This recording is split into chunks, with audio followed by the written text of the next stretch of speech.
Malawi ilivyofanya katika uchaguzi wa petition na presidential huko Malawi.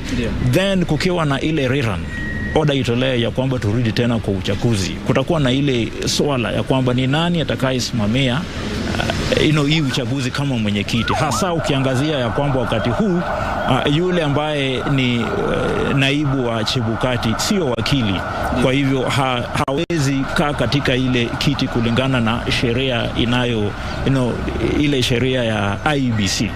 Na pia kuna hii swala la just in case ipatikane ya kwamba the IEBC vile iko saizi as currently constituted ili bungle election uchaguzi, then ni vipi ile tume ingine itaundwa ili kwamba isimamie uchaguzi? Unajua pia ya kwamba ordinarily ni rais ambaye huidhinisha the appointment wa our commissioners, na tunajua ya kwamba Rais Uhuru Kenyatta mula wake uliisha ile tarehe 9 mwezi wa 8. So that pia masuala yatatokea kama atakuwa na ile uwezo wa kuapisha au makomishona ili new commissioners ili waweze kusimamia uchaguzi. Kwa hivyo haya ndio yale masuala mazito ambayo nadhani kwamba wao majaji watakuwa wanaangalia sana wasije labda tu wakapeana maagizo ambayo huenda labda yakaleta utata wa kisheria. Exactly. Yes. Na kulikuwa pia na lile swala la kubadilishwa kwa fomu 34A. Ni swali ambalo liliulizwa na zaidi ya jaji moja kwamba madai ya mawakili wa Raila Odinga kwamba kulikuwepo na kubadilishwa kwa ujumbe ama ile nambari ambazo zipo kwenye form 34A moja kwa moja tu wakati ilipofika ile server ya IEBC wanasema kwamba ilikuwa inadukuliwa, inabadilishwa na kurejeshwa. Kuna majaji zaidi ya moja ambao walitaka kujua inakuaje kwamba ile shughuli ya kubadilisha, walitaka kupewa maelezo kabisa ni kwa jinsi gani matokeo hayo yanaweza kubadilishwa. Kwa mtazamo wako, unadhani kwamba labda mawakili wa Raila Odinga kidogo walishindwa kuelezea sehemu hiyo, ama tu labda ni swala ambalo kwa mtazamo wako unaona aje? Nadhani kile ambacho majaji wanajaribu understand ni ile ya kusema okay, ndio tuwaelewa ya kwamba kulingana na ile decision ya Maina Kiai uchaguzi unaisha katika polling station, inatangazwa pale katika polling station, alafu kuna ile form 34A inasainiwa na wale presiding officers na agents. Ndio kunaweza kuwa kunasemekana kulingana na petition ya Raila Odinga ya kwamba katika ile process ya transmission kupitia zile KMS kits huenda kulikuwa na some confusion, mtu anabadilisha hizo content ya hiyo document. Na nadhani kile majaji wanajaribu kuelewa ni ya kwamba ikiwa ile form 34A, maana kuna ile ingine inabaki kwa polling station, the original one, so that okay, even assuming kuna ile kunaweza kuwa na uwezekano ya kwamba ile yenye ilikuwa transmitted kwa constituency na pengine National Tallying Center ilikuwa altered, lakini what of the original one, ile yenye iko kwa polling station na ambayo ilibebwa physically na ikapelekwa Bomas? Because kama kuna confusion, then inafaa turudi back kwa the original one, ile yenye ilisomwa kwa so I think chenye wanajaribu kuuliza ni kama kuna ile uwezekano ya kwamba petitioners wako na ile evidence probably kupitia kwa agents wao who definitely lazima pia walipata from 34A from polling stations ili iwezekane pia hivyo kusema ama kudhihirishia koti ya kwamba ndio hii ndio form 34A yenye watu walisoma pale Bomas, lakini the original one kwa ground pale mashinani from our agent ni hii, na zina reflect different figures. Asante sana wakili. Yes. Naarifiwa kwamba tayari majaji wameweza kuwasili ili kuanza kikao cha leo. Kwa hivyo mtazamaji, na kupeleka moja kwa moja hadi kikao cha leo ambapo mawakili wa William Ruto na IEBC watakuwa wanaeleza mahakama ni kwa nini uchaguzi wa William Ruto haufai kutupiliwa mbali. Good morning and a very welcome to the Supreme Court of Kenya for the further hearing of the presidential petition number E005 of 2022.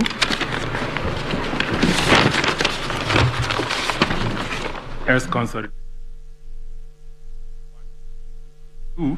E003, E004, E007, and E008, Raila Amolo Odinga and 7 others versus William Ruto and others.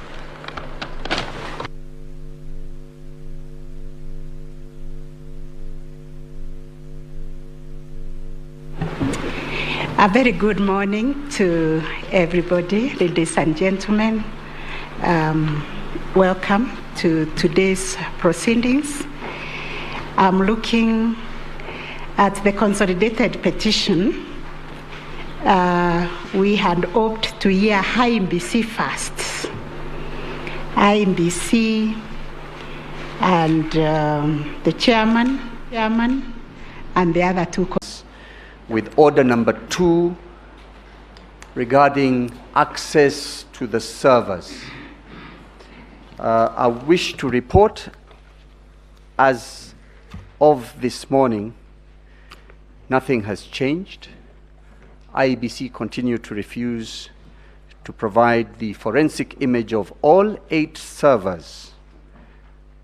Your Ladyship, my lords, we've been using the word servers in plural, but I would like to refer to the affidavit of Mr. George Njoroge at page 11, which gives the name or identity of the 8 servers. Page 11 of the forensic report by George Njoroge, which gives the particulars of all 8 servers. Of those 8 servers, IEBC are providing only limited access to server number 5. I have mentioned with every passing second, an opportunity for the court and ourselves is being lost. With the limited access provided yesterday to server number 5, our team were able to observe a large number of deletions. So we suspect and we are concerned that the delay on the part of IEBC is to delete vital data, and when finally time runs out, not to provide the information that we require or provide logs that have no use to anybody. So we are requesting that the court direct further that access, forensic access, be provided to all 8 servers, together with copies of logs for all 8 servers. I am further advised that the question of the forensic imaging is the one that takes time. It takes hours. It takes hours. So that needs to be given, that direction or that order needs to be given right away. In the alternative, perhaps this is the moment when the court considers extending time, so that IEBC do not do what they are good at doing, not providing or providing when it is too late. So that is all I wish to mention at this stage, and I would like that the court addresses it before we start the day. Thank you. Thank Mr. Gumbo. A question?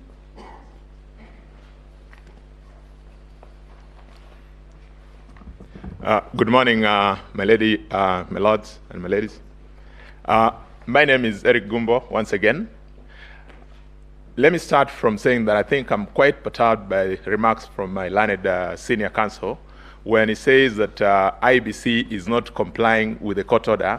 That certainly is an inaccurate reporting. I think the most important thing would be to get an accurate and objective position in relation to this matter. It cannot be, because we've seen tweets, we've seen a lot of social media activity in the night, which is not accurate. And I think whatever was happening was that report was meant to be for this court. It wasn't meant to be discussed in social media. I think there was already guidance on that. So even this narrative that is being propagated certainly is not for this court. And I think we take exception to that. But back to the critical issue, yesterday we did give an indication that whereas the order of the court was that the IEBC was to give a supervised access to the servers, that was then interpreted by the applicants to mean that they would get a copy of the whole server.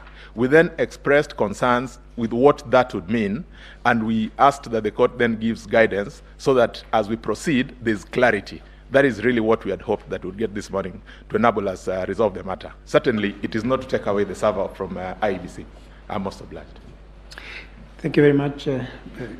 On behalf of the court, may I say this? That issue was discussed by the full court this morning.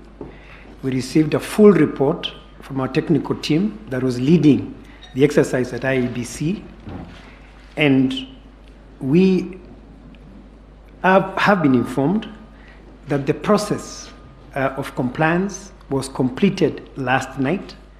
In fact, when we were here and Mr. Paul Mwangi was saying that the process had stalled, we received a message soon thereafter from the team to say the process is heading to completion.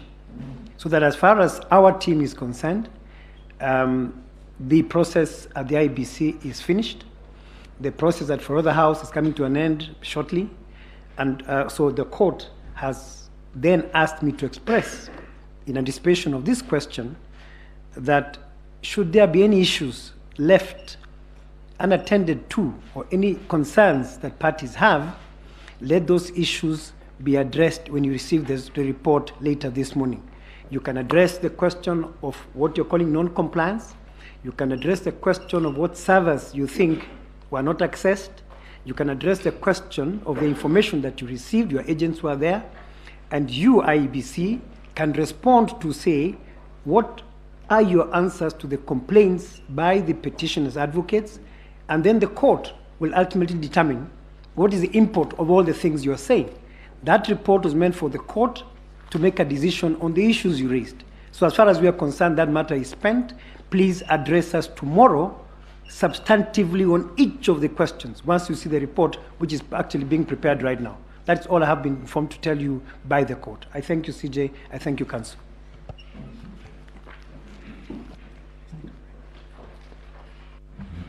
Madam Chief Justice and the Honorable... Sorry, Senior Counsel.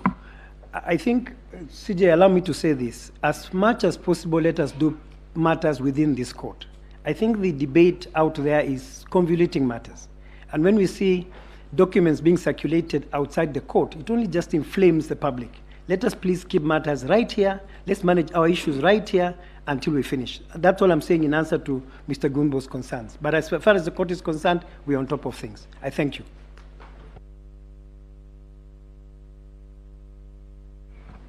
Madam Chief Justice and the Honorable learned members of the court, I am Githu Muigai, and I appear for the IEBC, for its chairman, Wafula Chebukati, and for Commissioner Professor Abdi Yakub Gulei and Boya Molu. I am assisted in the defense of this gentleman and the institution by Kamau Karori, Senior Counsel, Abdikadir Hussein Mohammed, Senior Counsel, Mr. Eric Gumbo, Mr. Mahat Somane, Dr. William Mutumbwa, and Mr. Peter Wanyama. I would like to request you, Madam Chief Justice, if you could kindly confirm that our combined team has 4 hours our 3 hours plus the 1 hour between the two commissioners who are represented by our team. That is not correct, Prof. The two commissioners have 30 minutes. You remember the other 4 commissioners and 15 minutes each. They had 1 hour among the 4 of them. So you have 3.5 hours. I'm guided by you, my lady, and I have changed that to 3.5 hours. Thank you. We have filed before you a wide range of documentation, which in our very humble view is very, very comprehensive.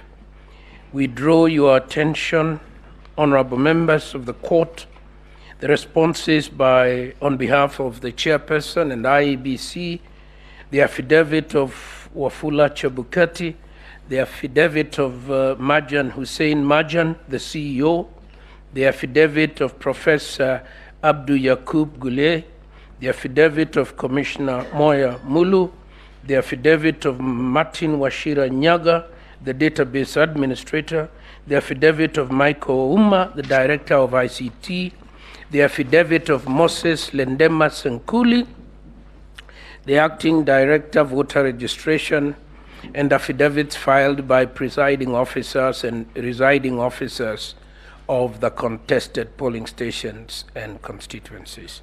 Let me start, my lady Chief Justice, by observing the peculiar nature of the proceedings before this court. That is to say, these are proceedings that are based on affidavit evidence. And we all appreciate the limitations that has.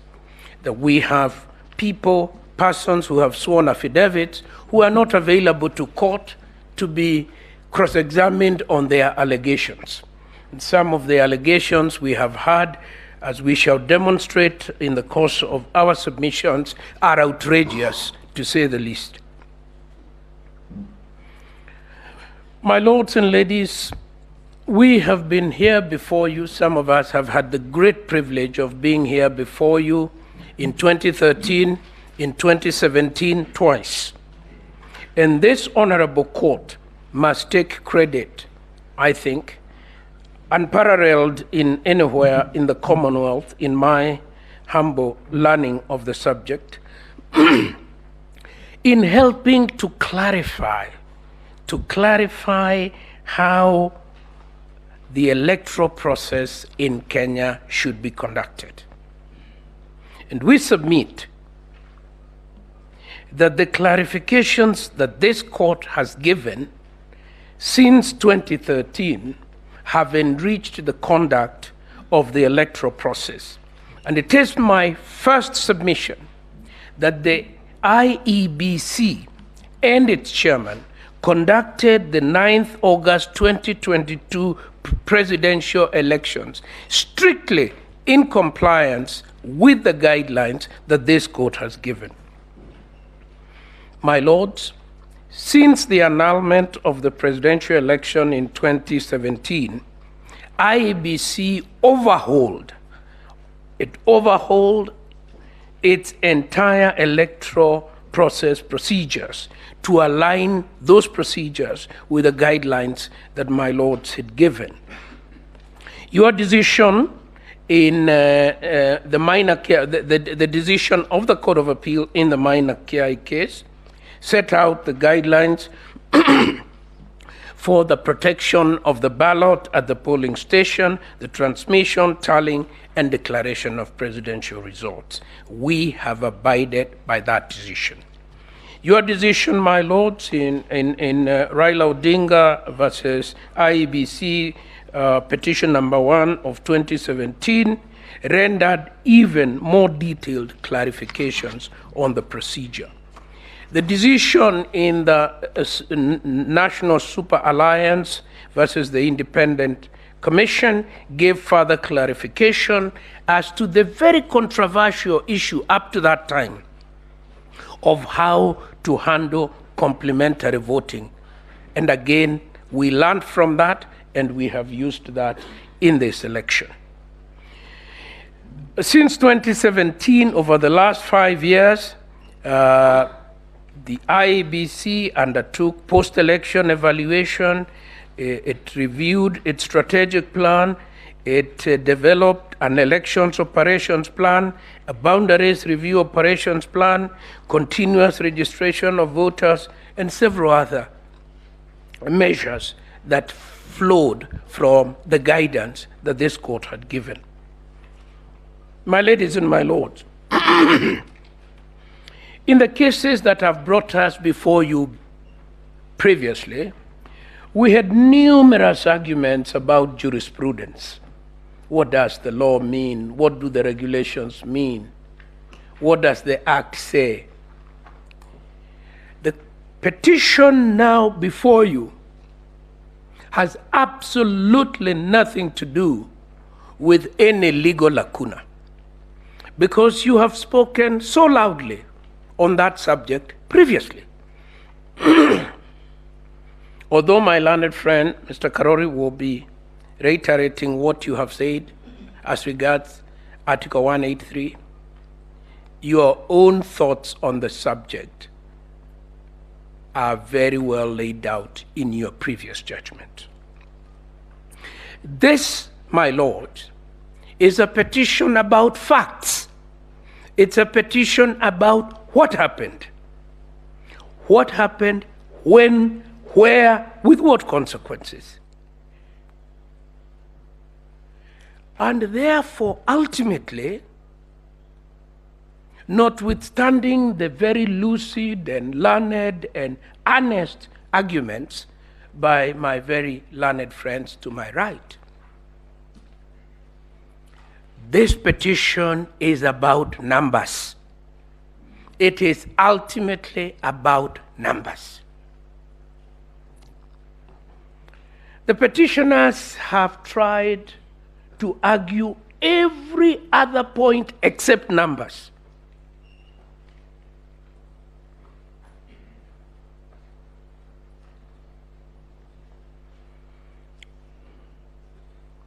I will be demonstrating to you, my lady. My learned friend, Mr. Kamau Karori, will follow me, and he will get back to the parameters that you have set.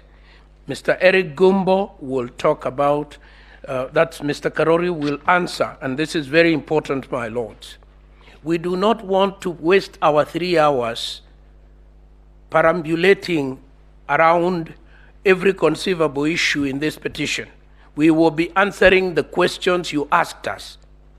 Mr. Kamau Karori will answer question 4, 6, and 8. And that will be a submission about the electoral process. My learned colleague, Eric Gumbo, will answer question 1, 2, and 3, and that's about the technology. My learned friend, Mr. Mahat Somane, will answer question 4, 3, 4, 5, 7, and 8. And I do not want to belittle the rest of our effort, but that is the man who will explain that numbers don't lie, that numbers speak for themselves. Mr. Abdikadir Mohammed, Senior Counsel, will address you on the burden of proof and the standard of proof, and whether the reliefs sought by the petitioners can be granted in this matter. If we still have time, as we hope we shall, Dr. Mutumbwa and Peter Wanyama will address you on this issue that seems to be in the fridges, but in our view, totally inconsequential, of the KPMG report and the alleged problems with the voter registrar. Let me start by saying, my lords, you have been urged by several counsel who have spoken before me to find that this election was irretrievably flawed. That from the word go, one counsel said, and I quote, everything that could go wrong went wrong. If that be true, and we deny that that is true, then it would mean that everything from voter registration, voter education, procurement, nomination, voting, counting, tallying, verification, and declaration was totally flawed. What would be the consequence of that?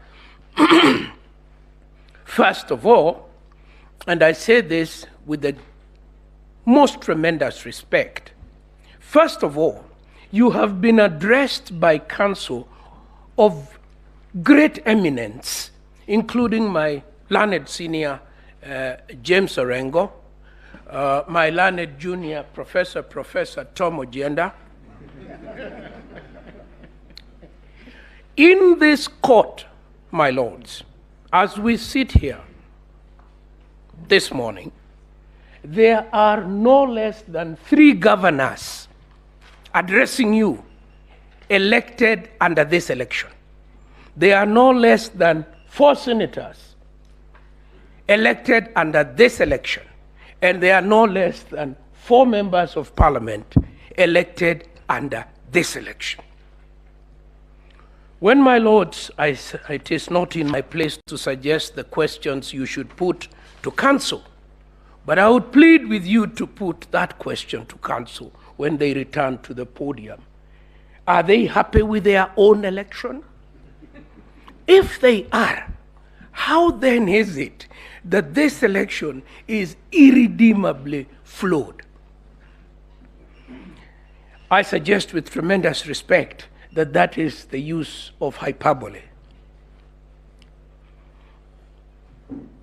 This election was conducted, as most international observers observed, it was the fairest.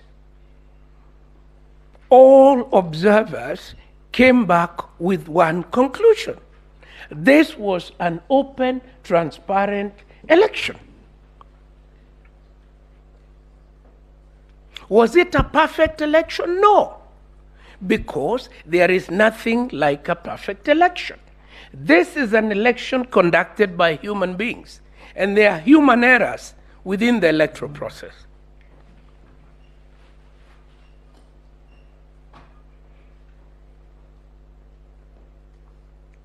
Were the few errors that are admitted by IEBC of a magnitude to allow this court to set aside the election? It is our humble submission that the answer is no. It has not been demonstrated, and my learned friend, Mr. Abdi Kadir, will deal with that matter. Let me point out to you, my lords, that this is one of the few petitions that this court has seen that is full of generalities, innuendos, hypothecations. Yeah. We believe there was one counsel who repeated several times, our theory is, our take is, our understanding is, not evidence, nothing of probative value, speculation, generalization. It is our very humble submission that, framed in those general speculative terms, lacking clear, cogent, probable evidence, these petitions lack merit. It is made worse, my ladies and my lords, by the fact that the petitions make grave allegations of a criminal nature: fraud, tampering with election materials and results, conspiracy to unlawfully influence an election outcome, and even implied treason. Implied treason. All that without a shred of evidence. All that without a shred of evidence, especially as it relates to the Honorable Chebukati, the chairman of the commission. The vilification against this gentleman goes beyond anything we have ever had before in this courthouse. It was personalized, it was vindictive, it intended to lower his standing in our community and within the legal profession. It was unwarranted. I have had occasion again to defend Mr. Chebukati, although he was not my client. I was in a different office. But I recall mentioning in 2017, before your lordships, that this gentleman was being vilified for doing exactly what the minor Kiai court told him to do. It told him, don't touch the results coming out of the polling station. That is the final result. We then came here to this court and he was called all manner of names at that time. This has not stopped. What should we learn from this? We should learn one thing, and it is a very unhappy lesson. The attack on the chairpersons of the commission has a long history. There was Justice Zacchaeus Chesoni, there was Samuel Kivuitu, there was Isaac Hassan, and now there is Chebukati. The pattern is the same. The pattern is the same. None of them has been allowed to leave office without vilification and a vindictive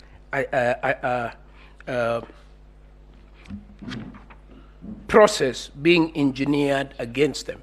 I don't want to go to the details because we all know the details. We remember the details. So what is wrong? There is nothing wrong with IEBC. There is nothing wrong with Wafula Chebukati. There is something very wrong. There is something very wrong in the way the persons who participate in the electoral process accept winning or losing. That's the problem.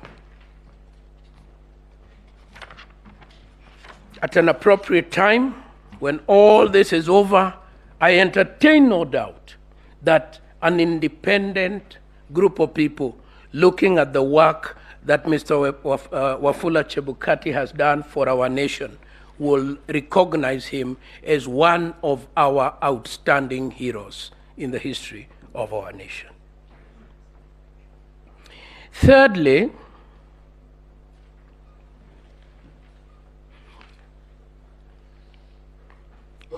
I want to say that the evidentiary material, which will be addressed by my colleagues, is of such a character that it falls way below the standard you set in petition number 1 of 2017. And since I don't want to take too much time, I'll leave that for that purpose. To return to this issue, that this court, in our very humble view, needs, and I am very sure from the questions the court has asked so far, that the court appreciates very deeply, and that any order has consequences, and those consequences must be consequences that can be contained in our democratic and constitutional process. The Supreme Court cannot act in vain. It cannot act so as that the judgment should read like a learned legal article. The Supreme Court always acts so that it can defend democracy and the rule of law and constitutionalism in a practical and enforceable way. So if this election is so badly flawed as you are invited to find, then this court would have to find that every MCA, every MP, and every senator, and every governor was not properly elected, and the whole of the government of the Republic of Kenya should be reconstituted afresh. I don't know whether my learned colleagues have contemplated the consequence of what they have requested. My client, Mr. Wafula Chebukati, is a man who enjoys constitutional protection of his tenure. Why did the Constitution protect him? Not him alone, the chairman of independent commissions, for precisely this form of witch hunting. The Constitution cannot countenance that a constitutional office holder is to be witch hunted in the manner suggested here. That he walked out of his office and took the phone many times, then came down and sat down and did not consult the people who were having tea. A whole lot of irrelevant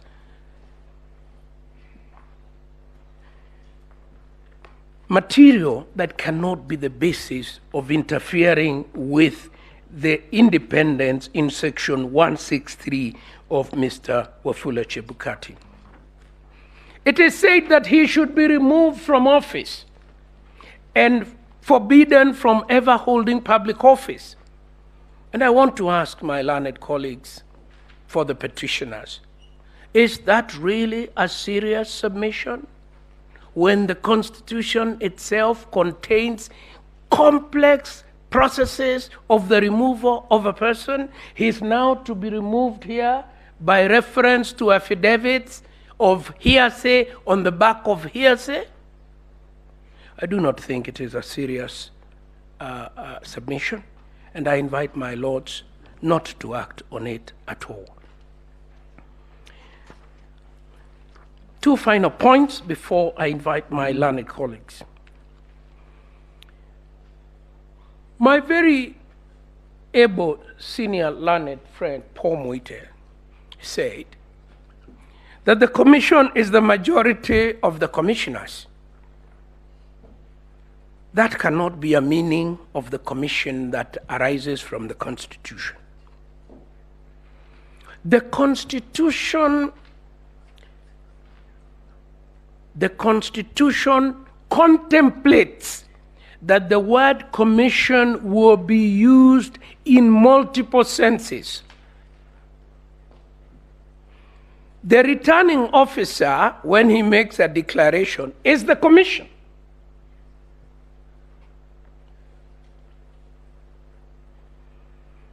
The officers of the commission, when they procure, let us take procurement.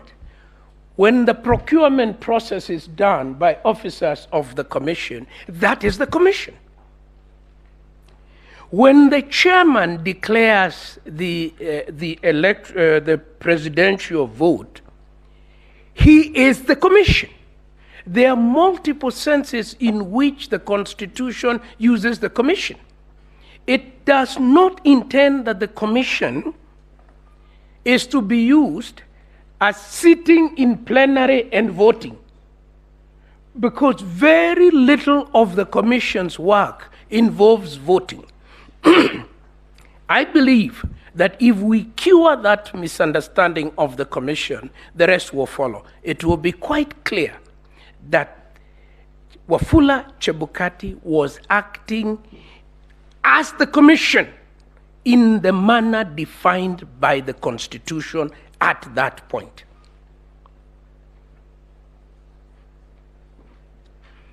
Because it is a body corporate, and that has already been spoken to.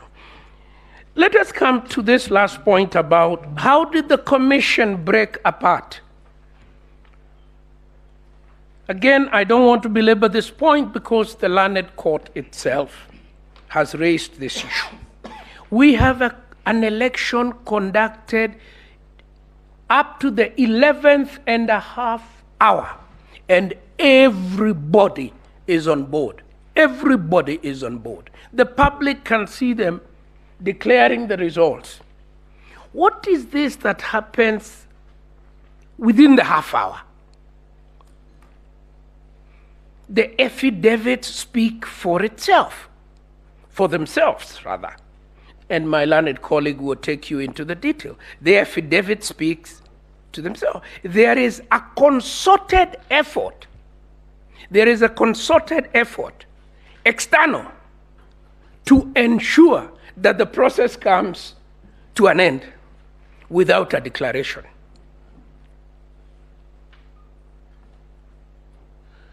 So the sanctimonious, self-righteous, pompous pontification of the so-called 4 commissioners are an afterthought.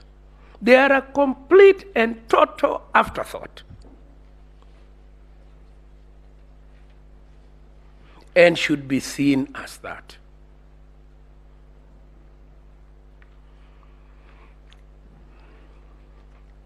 One shudders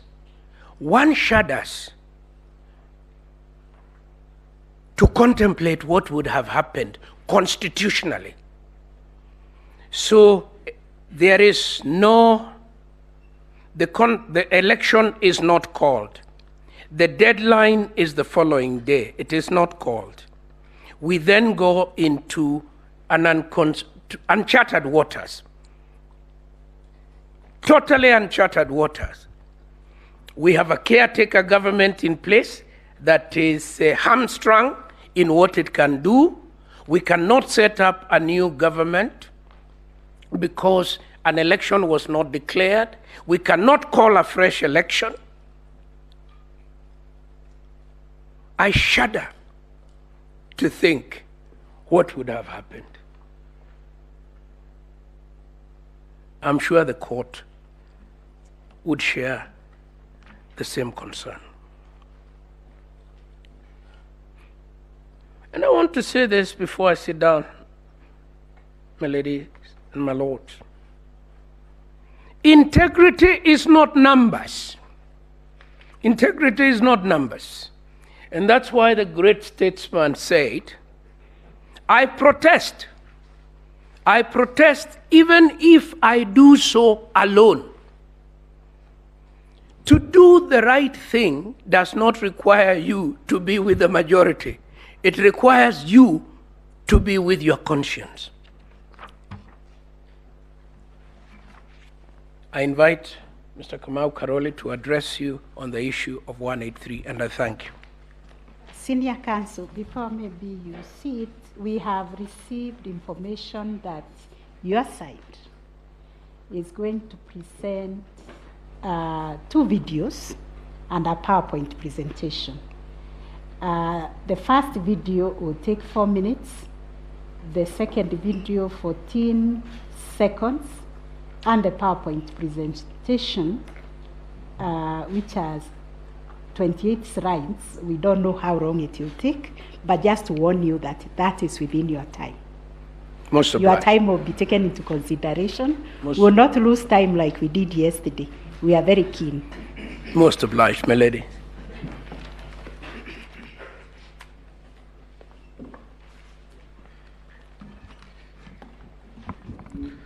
May I please, my lady, the Chief Justice and judges of this court, and good morning.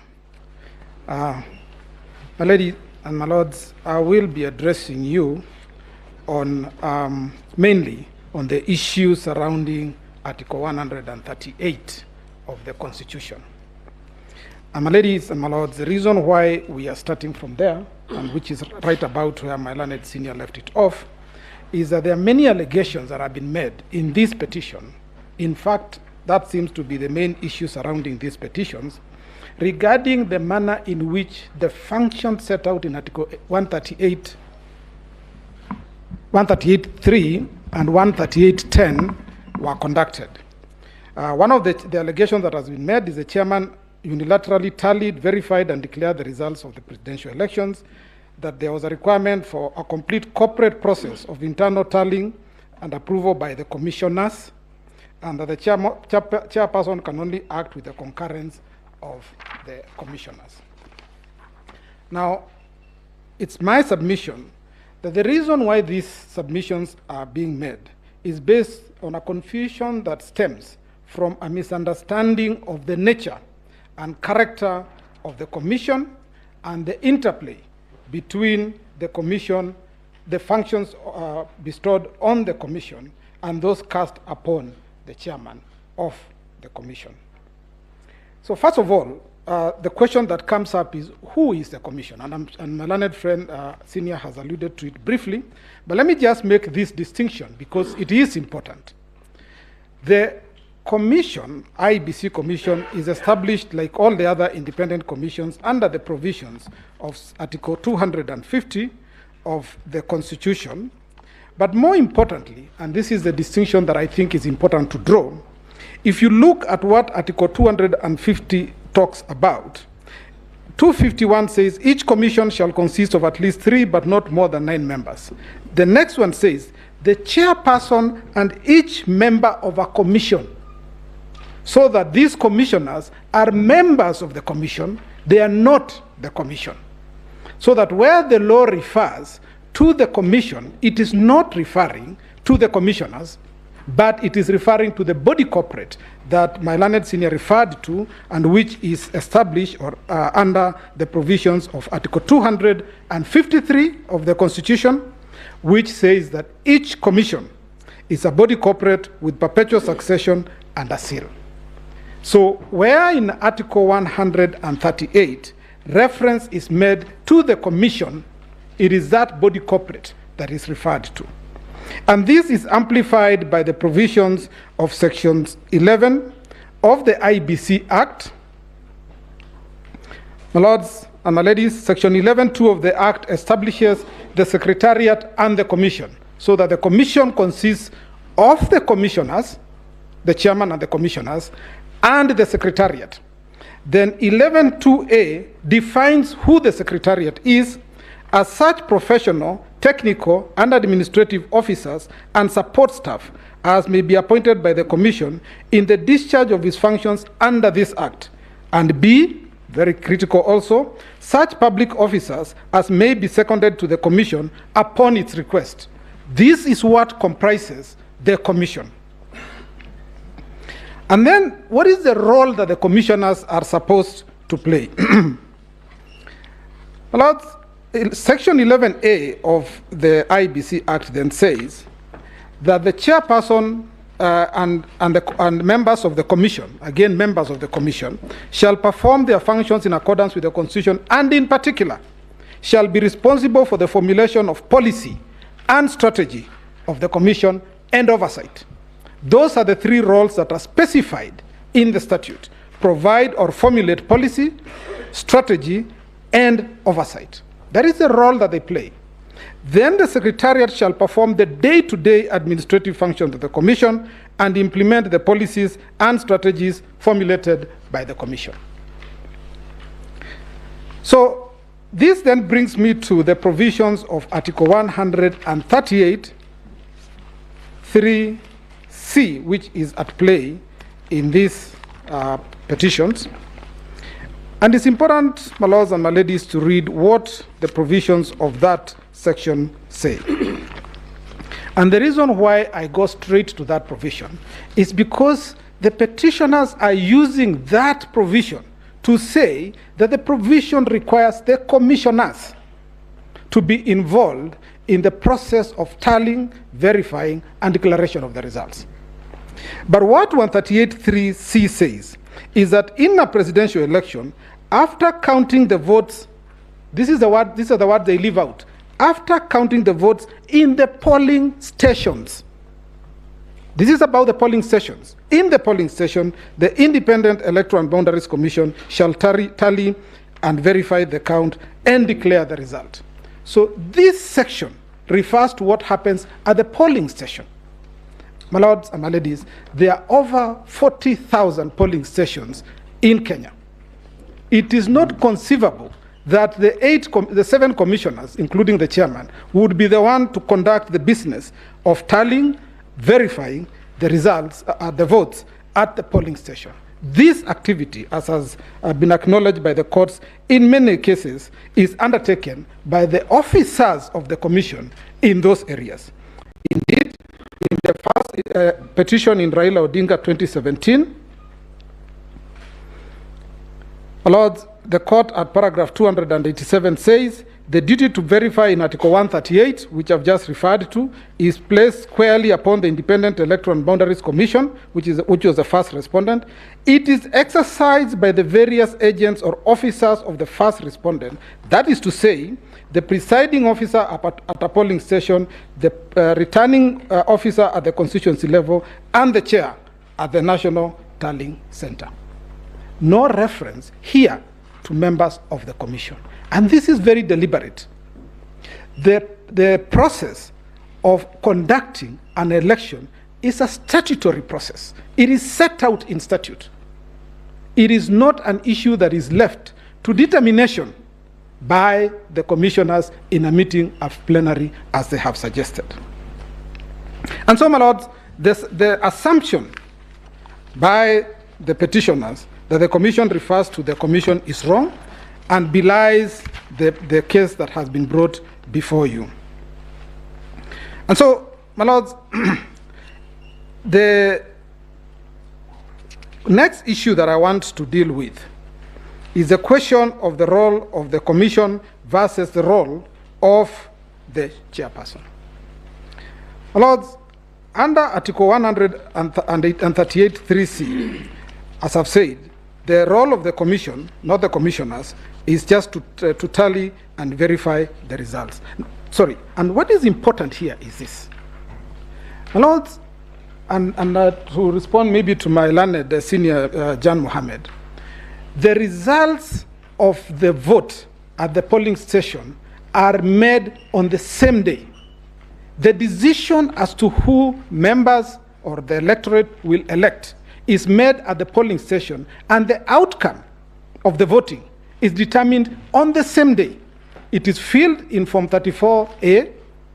It is pasted on the doors of each and every polling station. Now, the important thing here is that there is not a single affidavit or evidence that has been placed before you by anybody who says that the results that were pasted on the doors of every polling station, the Form 34A, is different from the ones that were announced or declared by the chairperson at the National Tallying Center. And this brings us to what the courts have said consistently, that the results as announced by the presiding officers at the polling stations are final. Once those results have been declared, the voter knows that in my polling station, which had a maximum of 700 voters, the outcome of that vote was this candidate A got so many votes, candidate B got so many votes, and so on. So the result is known after the close of voting, when the counts are tallied by the presiding officers. And then, my lords, there is Article 138(10), which places an obligation on the chairperson to, within 7 days after the presidential election, to declare the result of the election. Now, my lords and my ladies, there is nothing strange about the provisions of Article 138(10). Declaration of the result, as was held in the Joho case, declaration of result is done in 3 stages. The first declaration is done at the polling station. If the argument by the commissioners was correct that the declaration requires to be approved, it would then mean that even the result that is declared at the polling station would require the consent of the commissioners. It would mean that the results declared at the constituency tallying center would require the consent or approval of the commissioners. It would mean that the results declared at the county tallying center would require the participation consent of the commissioners. That would introduce what this court has been avoiding all along, which is human interference with the process of tallying, verifying, and declaring results. And my lords, I'll just discuss a few cases that show why these considerations are important, and I'll start with the case of Maina Kiai. My lords, in that case, the court stated that,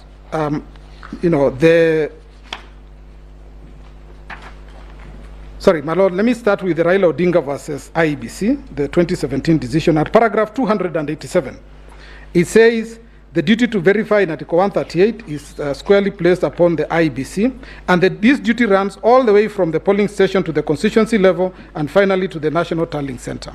There is no disjuncture in the performance of the duty to verify. It's exercised by various agents, that is to say the presiding officer at the polling station, the returning officer at the constituency level, and the chair at the National Tallying Center. Nowhere in that decision do you hear reference to members of the commission. It refers to specific officers whose duty it is to verify and declare the results. And why is this critical? At paragraph 288, this court explains why this is important. And it says the simultaneous electronic transmission, and my learned friend will talk about the electronic transmission. Paragraph 288, the verification process at all these levels is elaborately provided for in the Election Act and regulations. I will jump up to the part which starts by saying, but this electronic transmission also acts an insurance against potential electoral fraud by eliminating human intervention, intermeddling in the results tallying chain. Now you are being told that the commissioners need to be involved in the process of verifying and declaration of the result. This introduces exactly what the court said. We do not want human intervention or intermeddling in the chain of result declaration. And this ensures that there is no variance between the declared results and the transmitted ones. Now, the chair, again, plays a critical role in this whole process. In paragraph 365 of the same judgment, this court said that the chair has the duty of receiving the Form 34A as received from the constituency returning officers by signing the taking over section of Form 34B. It is his duty to do so. And then, my lords and my ladies, I deal with the issue that was raised that said that the chairperson styled himself to be the returning officer in respect of the presidential elections, and the suggestion that was made is that this title does not exist. First, my lords and my ladies, this is it's wrong. That's not the correct position. The chairperson undertakes the role of declaring results, which is a role that you'll find under the under the Elections Act, is a role reserved for a returning officer. But just to lay this whole issue to rest, my lords and my ladies, in the case of Raila Odinga versus the Law Society of Kenya, this is the first Raila Odinga 1, 2017, at paragraph 8, this is what this court said. It says, the second respondent, who is the chairperson, Independent Electoral and Boundaries Commission, that's the second respondent. The second respondent, comma, the chairperson of the IBC, who is the returning officer for the presidential election. Even this court recognized that is the role he plays. So it is not himself who styled himself. Even this court recognized that role and says it's constitutionally mandated under Article 138(10) of the Constitution of Kenya to declare the result of the presidential election and deliver a written notification of the result to the Chief Justice and the incumbent president. So that the role of the chairperson in the declaration of the results is recognized both under the Constitution, Article 138(10), but this court also specified that in playing that role, essentially what he's doing, he's playing the role of a returning officer. But this was even emphasized further in the clarification decision that was rendered by this court in 2017. And at paragraph 61 of the majority, the decision by the majority, the court said that at paragraph 61, it says that it talks of, it's a long sentence, but my lords and my ladies, I just want to read what is critical. It says the constituency returning officer aggregates Form 34A from the polling station into Form 34B before generating Form 34B. Doesn't the returning officer verify the figures in Form 34A? Is it not a fact that the second respondent, as the national returning officer, so that even in the clarification, when we came back to court and sought clarification, this court confirmed that in fact this gentleman is the returning officer, national returning officer, for purposes of the presidential election.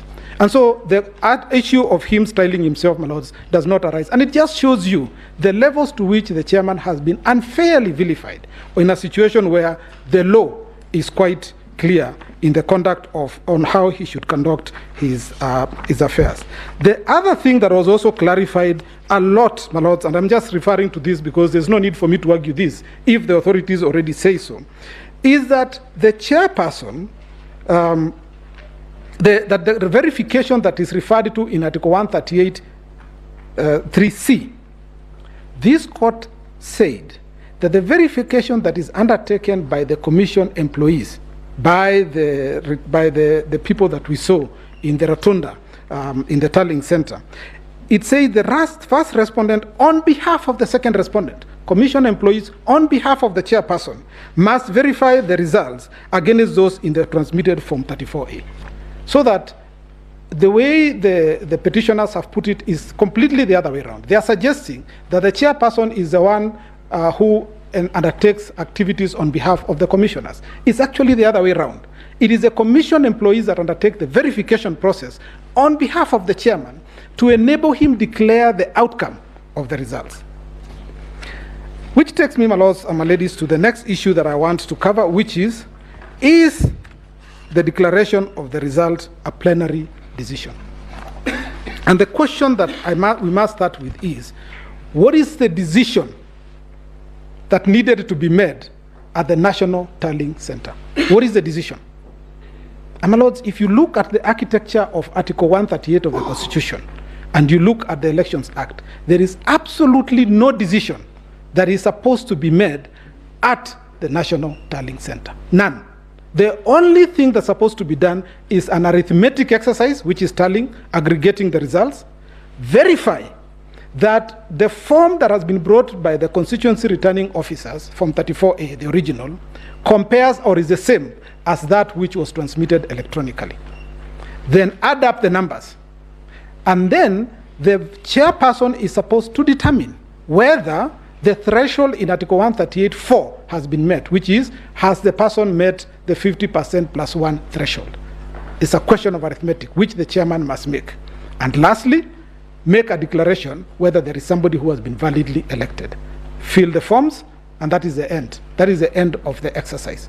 He then gives the Form 34D to the president-elect, and that brings to an end the election process in respect of the president. The other administrative steps of giving the certificate to the Chief Justice and to the president comes later. Now, no one here is saying that there is this particular Form 34A that is different from the ones that were received. In fact, as my learned senior correctly says, nobody is saying that the number that was declared by the chairman is wrong, because according to us, the numbers achieved by the president-elect is different because they have calculated it. The number achieved by the second was a different number because they have calculated it. Nobody is talking numbers here. All that they are saying is trying to challenge the process that went on at the National Tallying Center. But nobody is saying that any particular number is wrong.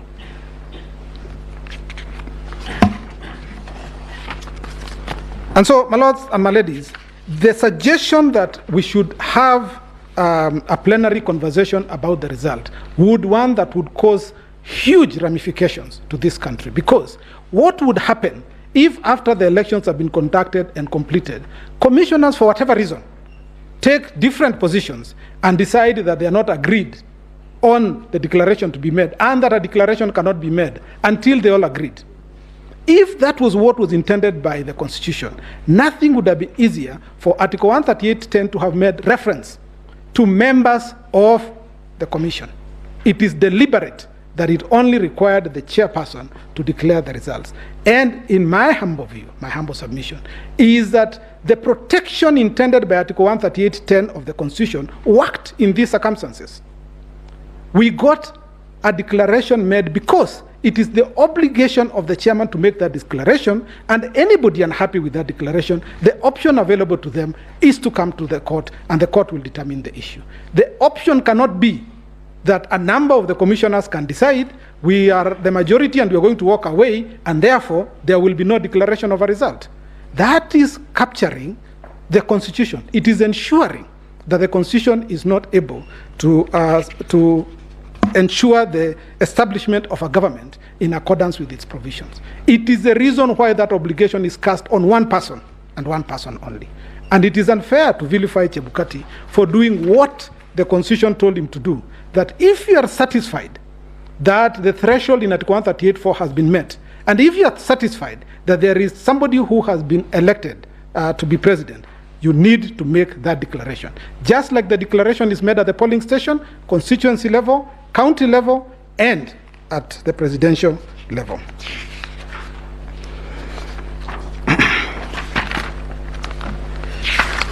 Lords, this then takes me to the question of, and I don't want to spend a lot of time here, I will just gloss through it. What is verifying and tallying? I don't think I need to define this. I think verifying, I've already said, is simply just comparing the transmitted, electronically transmitted Form 34A against the Form 34B, Form 34A original as brought by the returning officer from the constituencies against the ones which have been transmitted. That's the exercise that is called verification. Tallying is aggregating, it's adding up the numbers just to make sure that that has been done. And this exercise was carried out. And we'll show you by the videos that will be played that in fact, the members of the commission, the commissioners, were involved in the exercise that was being undertaken at the National Tallying Center. Now, my lords and my ladies, you are also referred to extensively to the regulations and to the Gazette notice. So let me say this first. This is the first time, my lords and my ladies, that I hear a person being criticized for being too open. The chairman informed the purpose of a Gazette notice to inform the general public. The chairman informed the general public that he is the returning officer for purposes of the presidential election. He didn't need to do it, yes, but he did it. And he is being criticized for that very act of informing the public that of this fact. Secondly, they are now saying that because of the forms being in the public portal, it was possible for those forms to be interfered with in some way, and we'll show that there was no such interference. But the criticism now is you are too transparent. You are just showing people things. Even your numbers, you are showing them. That is the complaint. And my lords and my ladies, this court has gone to great lengths to say that under Article 10, transparency is an essential ingredient of governance. So when you are being transparent by providing information, how can you be vilified for that? My lords, the chairperson is also criticized for setting out the result path at the National Tallying Center. He is telling the public, this is how we'll carry out the function of tallying and verifying. How can that be a source of criticism? Nobody is saying that there's a promise you made in the result path that was not followed. And my lords and my ladies, it's a humble submission that the process that was followed at the National Tallying Center, which is set out in the Gazette notice that I do not need to read out to you, was transparent, was verifiable, and was in accordance with the provisions of the Constitution. None of the agents that were involved and that signed the Form 34A has denied that they signed it. Nobody has come to challenge any particular document saying that it is not their document. And an interesting question was asked yesterday. How was a handwritten document to have been changed? In fact, by having it handwritten, it helps in ensuring that if there is any alteration, this is something that can be easily seen because you can't change somebody's handwriting. And my lords, as I leave this point, it is also important to note that the agents of the presidential candidates, all of them, all four presidential candidates, their agents were at the National Tallying Center on the day. All of them. They participated in the process of tallying and verification. None of them has sworn an affidavit saying any of the numbers that were being, or the exercise that was being undertaken was wrong. None of them has picked a document, and they were allowed to take copies of all the documents. They were allowed to take images. None of them has complained about that process. Then we go to the issue of the 27 constituencies. And this makes me feel very sad. Because, my lords and my ladies, as this process was going on the 15th of August, at about 3 o'clock, the whole exercise of tallying and verifying had been completed, and that is in the affidavit of Marjan and Professor Goulier. Members of certain political parties decided that it was time to stop a process that had already started. We all watched in horror on TV as members, some of them who were in this court, confronted the chairperson, threw down the pulpit where he was to announce the results, threw down chairs, assaulted the chairperson and the commissioners. In fact, Professor Gulier, the chairperson, and the CEO were injured. And we have attached documents showing the injuries that they sustained. And the intention was to stop the declaration from being made. Now, this is critical, my lords. Everybody has said why it is important that a government should not be established by means other than those set out in the Constitution. But equally, nobody should stop the process of the Constitution that result in the establishment of a government in accordance with its provisions. Stopping that process is equivalent to preventing the Constitution from being effected. It's a transgression against the Constitution. And it cannot fall from the lips of those people who tried to stop that process to come before you and say the results of 27 constituents were not publicly announced, and yet you are the one who precipitated a situation where there was disorder, there was chaos. And this chairperson and the members of the commissions were now in fear for their lives. How do you tell them to still turn up and come and undertake an act that you have prevented from happening? And my lords, in the second petition filed in 2017, and my lords, at this time also remember, this is a time when one of the officers of the commission had been abducted, the other one had disappeared and feared to be dead and turned out to have been murdered in any event. This is the situation that was prevailing at that time. My lords, faced with this situation, this court in 2017 in the repeat election was categorical that you cannot foment trouble, you cannot foment chaos, and then try to use the chaos as your reason, or the non-performance of an act because of the chaos, as the reason to come before this court for relief.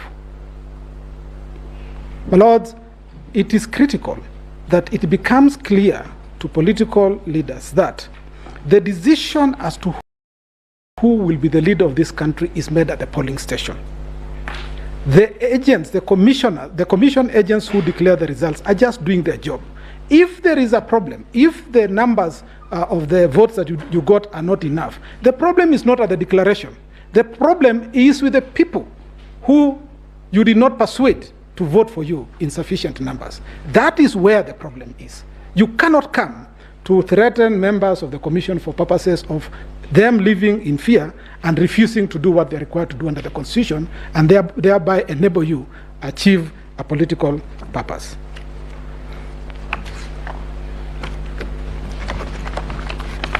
And so, my lords and my ladies, the 27 constituencies, the critical point is the results from those constituencies were tallied, were verified in accordance with the provisions of Article 138(3)(c).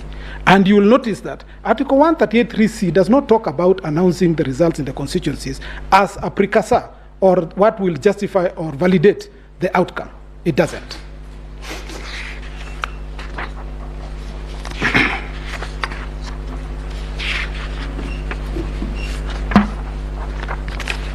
Lords, the next area that I just want to quickly go into, and I will just mention this in passing, the purposes for which we come to this court is that once they have made a decision, we don't revisit it. The question of the rejected votes, which I had been referred to yesterday, was determined in 2013. In 2017, Raila won, 2017, the issue again was raised, and this court said with finality that the only votes that will count are those votes that are valid. It's just valid votes. A vote that is rejected, a vote that is spoiled, does not express a choice and therefore cannot count for anything. This court pronounced itself again in 2017. My lords, we cannot keep coming back before you and asking you the same question. You have answered it twice. I don't think I need to say more about it.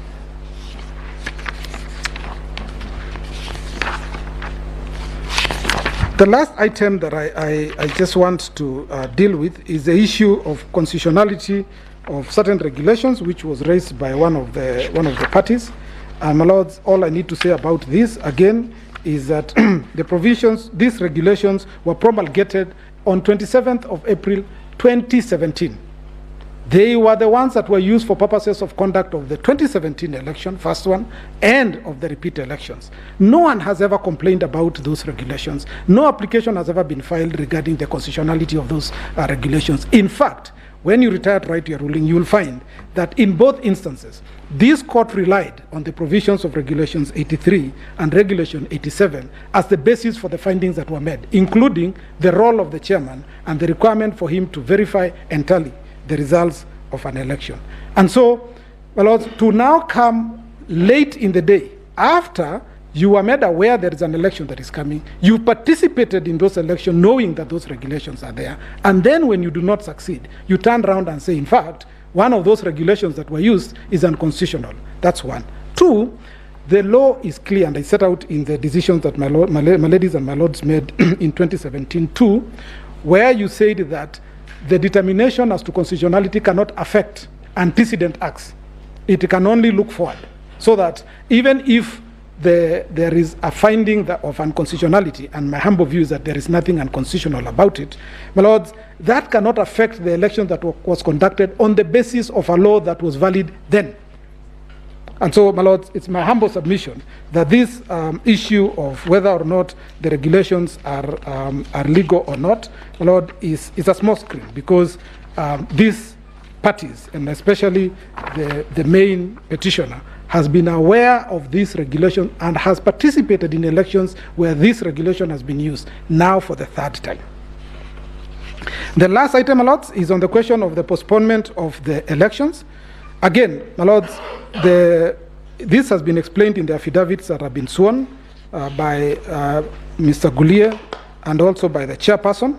And what happened is that the ballot boxes that were delivered, they had a mix-up in the names and the photos.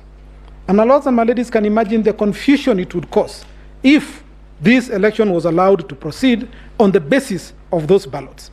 Now, because of the deficiency of trust in this country, ballot pallets can only be opened on the eve of the elections to avoid a situation where IEBC is accused of having interfered or in any way manipulated the ballot papers. And so they were opened on the eve of the elections, which is on the 8th, and that is set out in the affidavit, when this mix-up was noticed. My lords, there was absolutely no time for fresh ballots to have been printed and delivered in time for the elections to be held. And therefore, in pursuant to the provisions of Section 55B of the Elections of the Elections Act, IEBC considered that this issue was an emergency. And what is an emergency? An emergency is an unexpected issue that requires immediate action. That's what an emergency is. And this was an issue that arose on the eve of the elections. These ballot papers could not possibly have been given to the electorate and told to use them for purposes of the election. And it is for that reason that IEBC, for purposes of securing the rights under Article 38 of the Constitution, decided to postpone the election to give the electors the opportunity to use the proper ballot papers for purposes of this election. And the mix-up was admitted by the printer. And what the printer did is that they agreed to print those ballot papers afresh at no cost. Now, my lords and my ladies, if we had used those ballot papers, obviously, we could not have been able to get a reprint at no cost. And secondly, for sure there would have been a petition on the basis that there was confusion arising from the mix-up in the images and the names. And so the postponement of these elections was justified in the circumstances. My learned friends dwelt at length on what the chairperson is alleged to have said in a public statement. My lords, these are newspaper reports that are given from time to time. And the important thing is, what does the law say in situations such as this? Does the IEBC have the power to postpone the elections? And the answer is yes, because it secures and protects Article 38 rights. My lord, the second issue that, and this is the court will take judicial notice of this, is that there was ongoing litigation in Mombasa regarding the gubernatorial seat. And this litigation went on up to close just before the elections were concluded. And so, my lords, again, this caused delay in terms of the timing of when those ballot papers would arrive. So, my lords,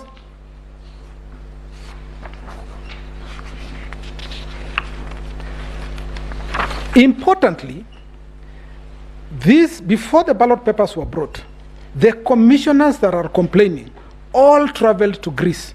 All 4 of them traveled to Greece to review and see how the printing was going on. They were the ones who represented the commission in Greece. And so, my lords, for them to now say that there was no, that this was an error, that it cannot come from their lips. They were there, my lords. So it's a humble submission that based on what we have submitted, that the elections were conducted in accordance with the provisions of Article 138 of the Constitution, and that these petitions should be dismissed with costs. That's all, my lords.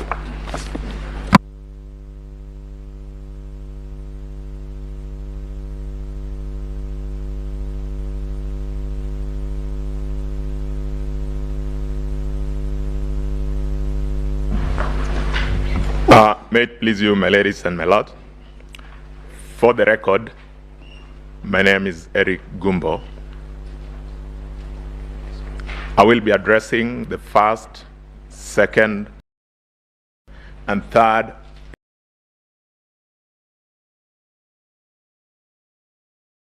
issue in the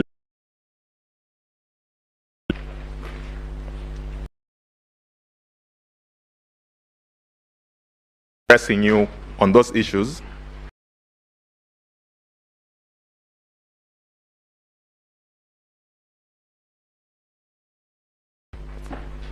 Dated the 26th.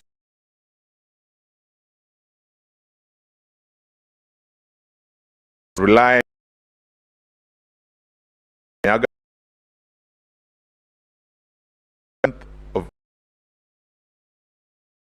and the affidavit of Hilda Cavo.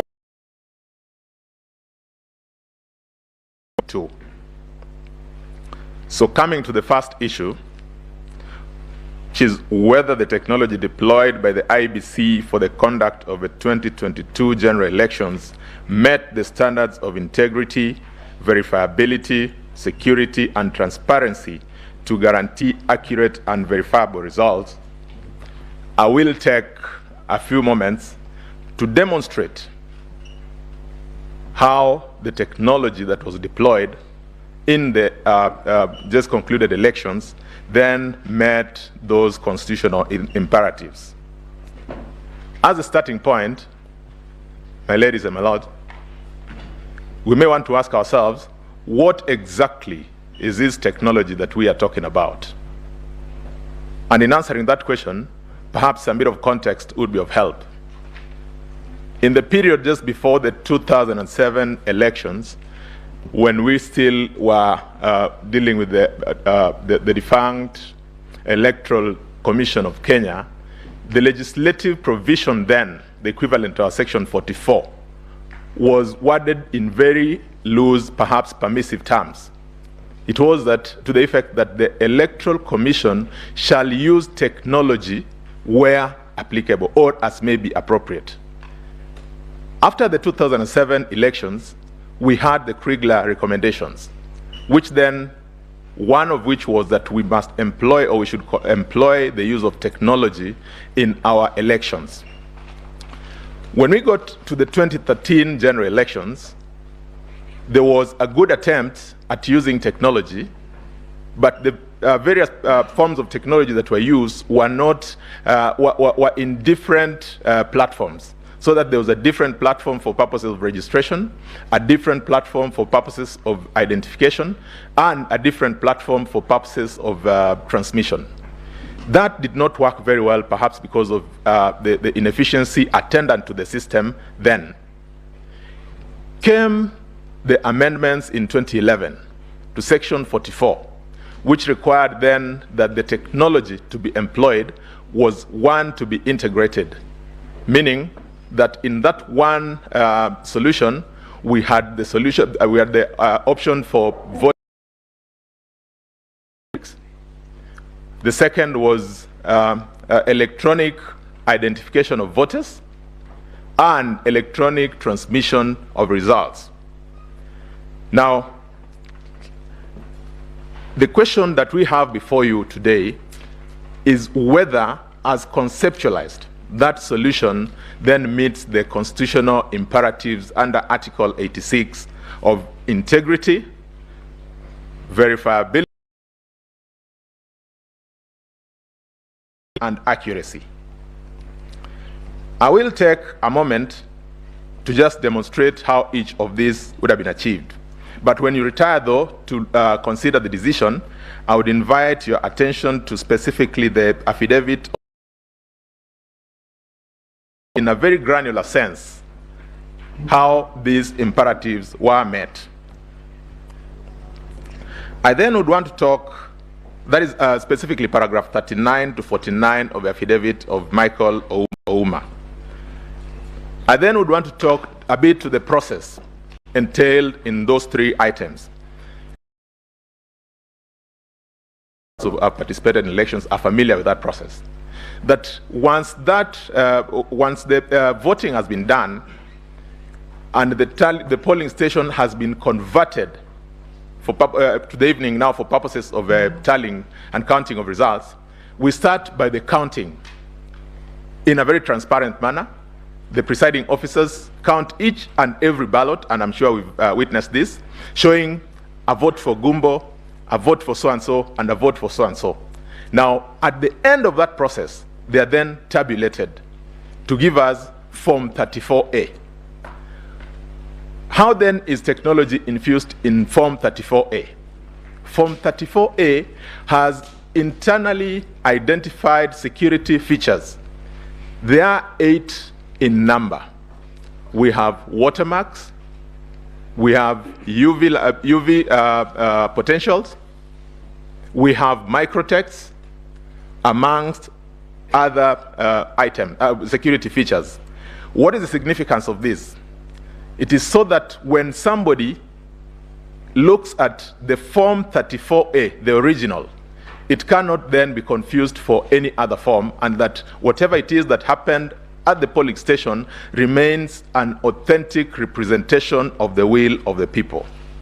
What then happens is that after that form has been tabulated, it is captured with a KIMS device.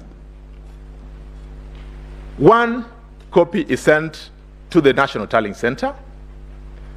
Another of that image is sent to the Constituency Tallying Center.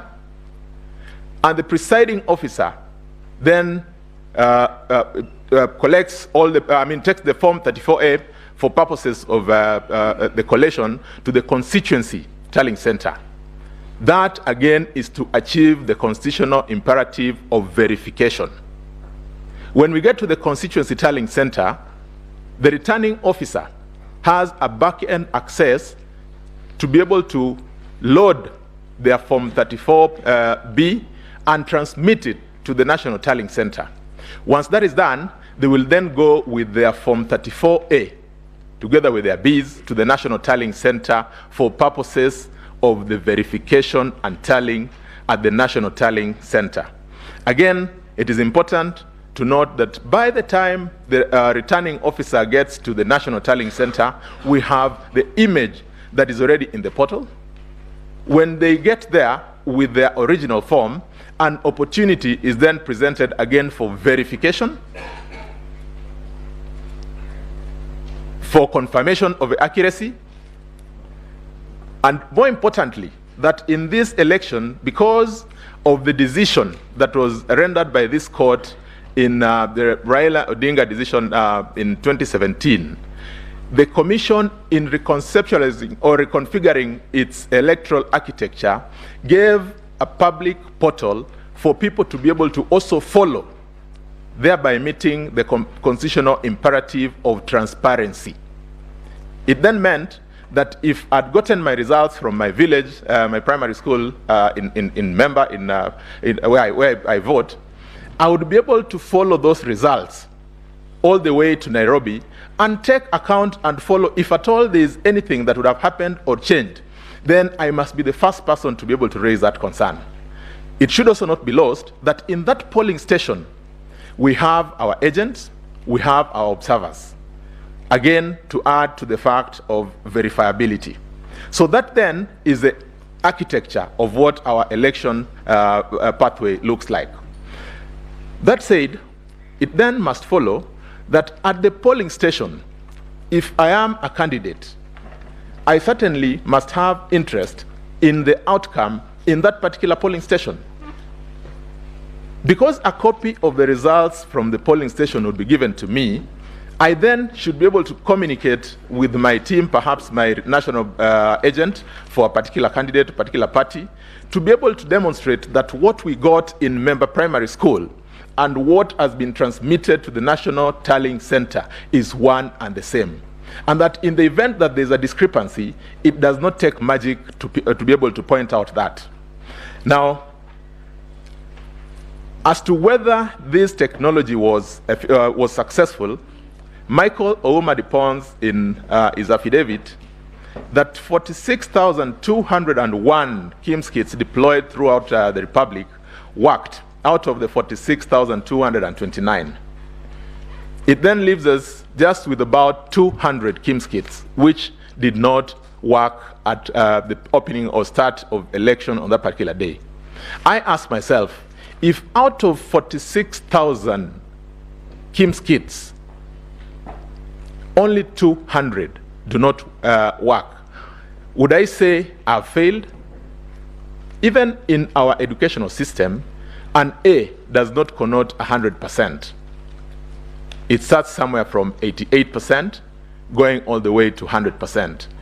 The mathematical representation of this gives us more than 99% success rate. In our view, that then achieved the constitutional imperatives that are contemplated under Article 86. Again, for purposes of confirming whether that system is secure, I invite you, my ladies and my lords, to look at paragraphs 51 to 63 of the affidavit of Michael Ouma. Again, just to mention a few items in relation to that, that KIMS gadget works in specific ways. It is first locked to a specific polling station, meaning you can then not use it once you've locked it to the events of that day to transmit results from a different station for purposes of that election. That the entire network through which the results are transmitted are secured or double layered with firewalls, meaning there's the first firewall and the second firewall for purposes of securing that transmission. Very significant again to mention that at the point at which that image is to be transferred, it is encrypted. So as it is transmitted, it is not in the form of what we would imagine the image of Form 34A. If I was to use an example, if it was to be a water pipe and it is to be encrypted, it means if you broke into that water pipe, because we all know that the chemical formula of water is H2O, you'll get your hydrogen on one side, you'll get your oxygen on one side. It then means you'd not be able to make sense of that water that you're looking for. Again, we must be able to relate this with other factors. In the KIMS kit, we have certain information that is resident, close of business in any polling day. One of them is the question as to the voter turnout of a day.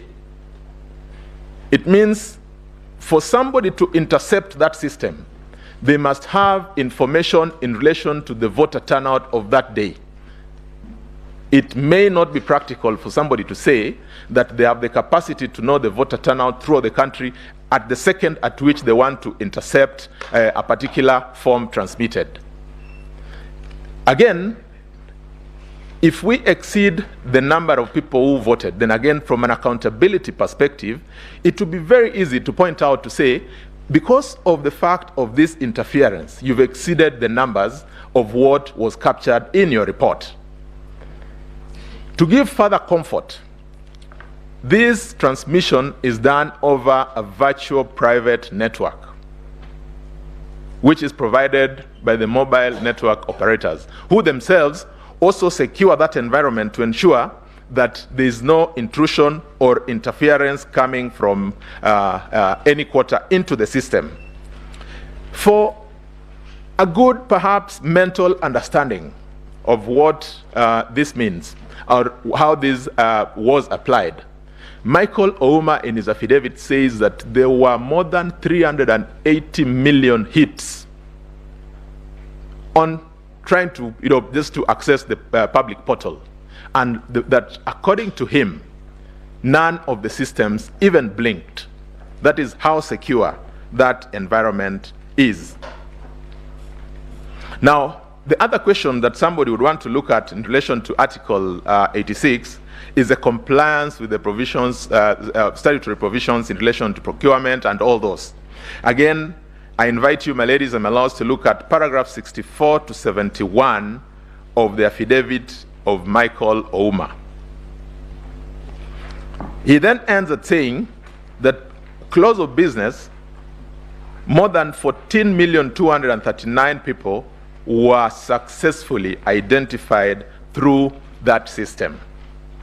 He describes it, to use his words, as a military-grade system. That is how comfortable he is with that, with the security features of that system. I come to the second question, which is whether there was interference with uploading and transmission of Forms 34A from the polling stations to the IBC public portal. The emphatic answer is no. I have given a general description of the infrastructure that was laid out. I will take a few moments to demonstrate that it wasn't possible to get into that system, and that even if somebody attempted to get into the system, then it would have been noticeable, to again speak to the fact of verifiability, and that one would be able to pick that with pinpoint precision because of the manner in which the system works. For purposes of a clear understanding, it is purely because of that verifiability that we are able to hear our colleagues appearing on this other side for the petitioners saying that they saw a gentleman called so-and-so who accessed the system. So-and-so accessed the system because of verifiability. It means that those who were able to access the system must have been people who were then authenticated to access the system, because certainly you must get some human intervention if the system is to work. To this extent, we'll then invite you to look at the affidavit of Hilda Kavonga. Hilda Kavonga is the manager, security and business continuity. Again, Hilda confirms emphatically that the system was not breached. She speaks at paragraph 7 in good detail about how robust that system was. I invite you, my ladies and my lords, to look at the structure of that infrastructure and just appreciate for yourselves how then it was secure for purposes of protecting the will of Kenyans. At paragraph 12, she even goes on to give security assurance through certification from the National Institute of Standards and Technology. Now, we look at this in relation to the allegations that have been made. There is an allegation about staging. Learned counsel, senior counsel, Philip Murgor, spoke about the man in the middle. The indication or the allegation appears to be that somebody intercepted the system or broke into this system, downloaded this form, altered this form, uploaded it again, and sent it or transmitted it to the National Tallying Center. Like I said, when eventually we have an opportunity to look at the details that we have submitted, including the KIMS returns, it will be apparent that there was no such intrusion. But assuming for one moment that we want to interrogate this fact of staging, we then would want to ask ourselves, at what point in time did this happen? Because according to the infrastructure that is laid out by the IEBC, once a form is transmitted from the polling station and it gets to the public portal, it also has certain inbuilt security components. It has a digital signature. That digital signature marks an indication as to the exact time when that form was transmitted.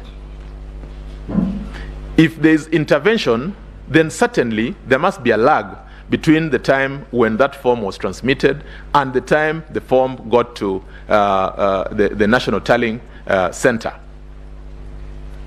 It is our submission that nothing has been presented before this court to even come close to making that suggestion. Again, as part of the security that is in the portal, each of the forms that get there are serialized. And the serialization is tied to the polling station. It is tied to the date, to the time, up to the second when that form was received. It then, as an additional property, gives you a tab to be able to confirm or verify whether there's been any alteration on the form from the time it was transmitted. One would then very easily pick up that as a concern to say, we refer you to, again using my primary school in Member Primary School, that the form 34A that was sent from Member Primary School was intercepted, manipulated at this point in time. That is a report that the portal would be able to generate. Again, not a single piece of evidence has been given to come close to suggesting this. I've pondered since the submissions and presentations yesterday from our learned friends appearing for the petitioners as to what really this evidence is. I have, in the course of struggling to look for this evidence, come across three possible areas they'll be talking about. In the affidavit of one John Mark Gidongo, they make reference to a form 34A from Baringo County, Tiaty constituency. They then say that that is an example of a form that was intercepted. Michael Ouma, in his affidavit, confirms that in fact the form that was uploaded or that was attached in the affidavit of John Mark Gidongo is not a form that arose from the process that, that they allude or allege it arose from. That according to him, this form was downloaded. Somebody tried to interfere with the details on it and attached it to an affidavit. Now that, if you asked me, is perhaps the silliest way of doing any of these things, because if somebody asked you whether that form was authentic, you only need to look at the public portal. You then need to verify it with the form 34A that was presented. My ladies and my lords, as a statutory requirement, we delivered all the form 34As to this court. We have a copy. The entire public has copies of each and every of those documents. Our team went through those documents, and in relation to that specific form 34A, to say the least, it's a forgery. The second attempt, again by John Gidongo, in his affidavit, to try and present some form of evidence, is in the form of logs, which were alleged to have been gotten somewhere. It says Karen, with these 56 mysterious people, and this, I think, is what senior counsel Professor Gidu Mugai was talking about. Hearsay on the back of hearsay. I was told that I had. really, is that the sort of evidence that we want to present before this court? We took time, that is, the ICT team took time to study the logs that were presented. My ladies and my lords, I'm sure you have appropriate infrastructure to be able to make a determination on your own as to what these logs entail. From the analysis that were conducted, and this is again contained in the affidavit of Martin Nyaga, these forms, these logs arose potentially or were picked potentially from the 2017 general elections. Martin Nyaga, in his affidavit, identifies 9 obvious inconsistencies. I want to allude to just 2 or 3 of them. That if you, and that is in paragraph 13 of the affidavit of Martin Nyaga. If you look at the manner in which those forms, those logs are structured, they serialized. In 2017, the IEBC serialized its logs using the names of the constituencies. In that particular log, you'll find a name Changamwe. This time round, they did not use the names of the constituencies. They used the serial numbers. So that is the first inconsistency. Looking at those logs again, you see the name of one Asenge running an IEBC email account. Asenge was one of the returning officers of the IEBC in Changamwe in 2017. One is then left to wonder, at what point do we get to even forging documents, forging logs, to be able to demonstrate our case? Perhaps I will get to that a little later. Enters the third piece of evidence, which was supposed to now clean what was presented by John Mark Githongo, the affidavit by one Commissioner Justice Nyang'aya. Commissioner Justice Nyang'aya attaches logs to his affidavit. He then emphatically indicates that those logs go into confirming that specific named people accessed the system and that they then interfered with the results. He names 3 officers from the IEBC. Their details are in the affidavits. My ladies and my lords, again, we took time to run through those logs. The logs that were presented in the affidavit of Justice Nyang'aya, according to the information from the ICT team, and this is to be found in the affidavit of Hilda Kevongo, one, do not speak anything towards identifying any of those names that are contained in the affidavit of Commissioner Justice Nyang'aya. In fact, according to Hilda Kevongo, those logs speak to the ordinary applications that run the systems in IEBC on a day-to-day basis. If you read through them, because they are written in English, you'll find indications like daily update completed, news downloads for the day completed. At no point throughout the 7 or 8 pages, which is supposed to be a representation of the logs, does any of the names of these individuals feature. One then is left to wonder why such an inconsistency had to come in the manner in which it came. We have had allegations about certain named individuals. There's been an allegation about one Abdidahir Malim. My ladies, my lord, Abdidahir Malim was one of the returning officers, duly gazetted for purposes of this election. Like I earlier said, he then had access limited to the singular purpose of transmitting the Form 34B in relation to the area he was presiding over. That, therefore, is an authorized person. And indeed, Hilda goes on in her affidavit to confirm that all those other people who were mentioned were people who were duly authorized. There is the heavy weather that was made about the Venezuelans. A specific name has been dropped of, my ladies and my lords, the contract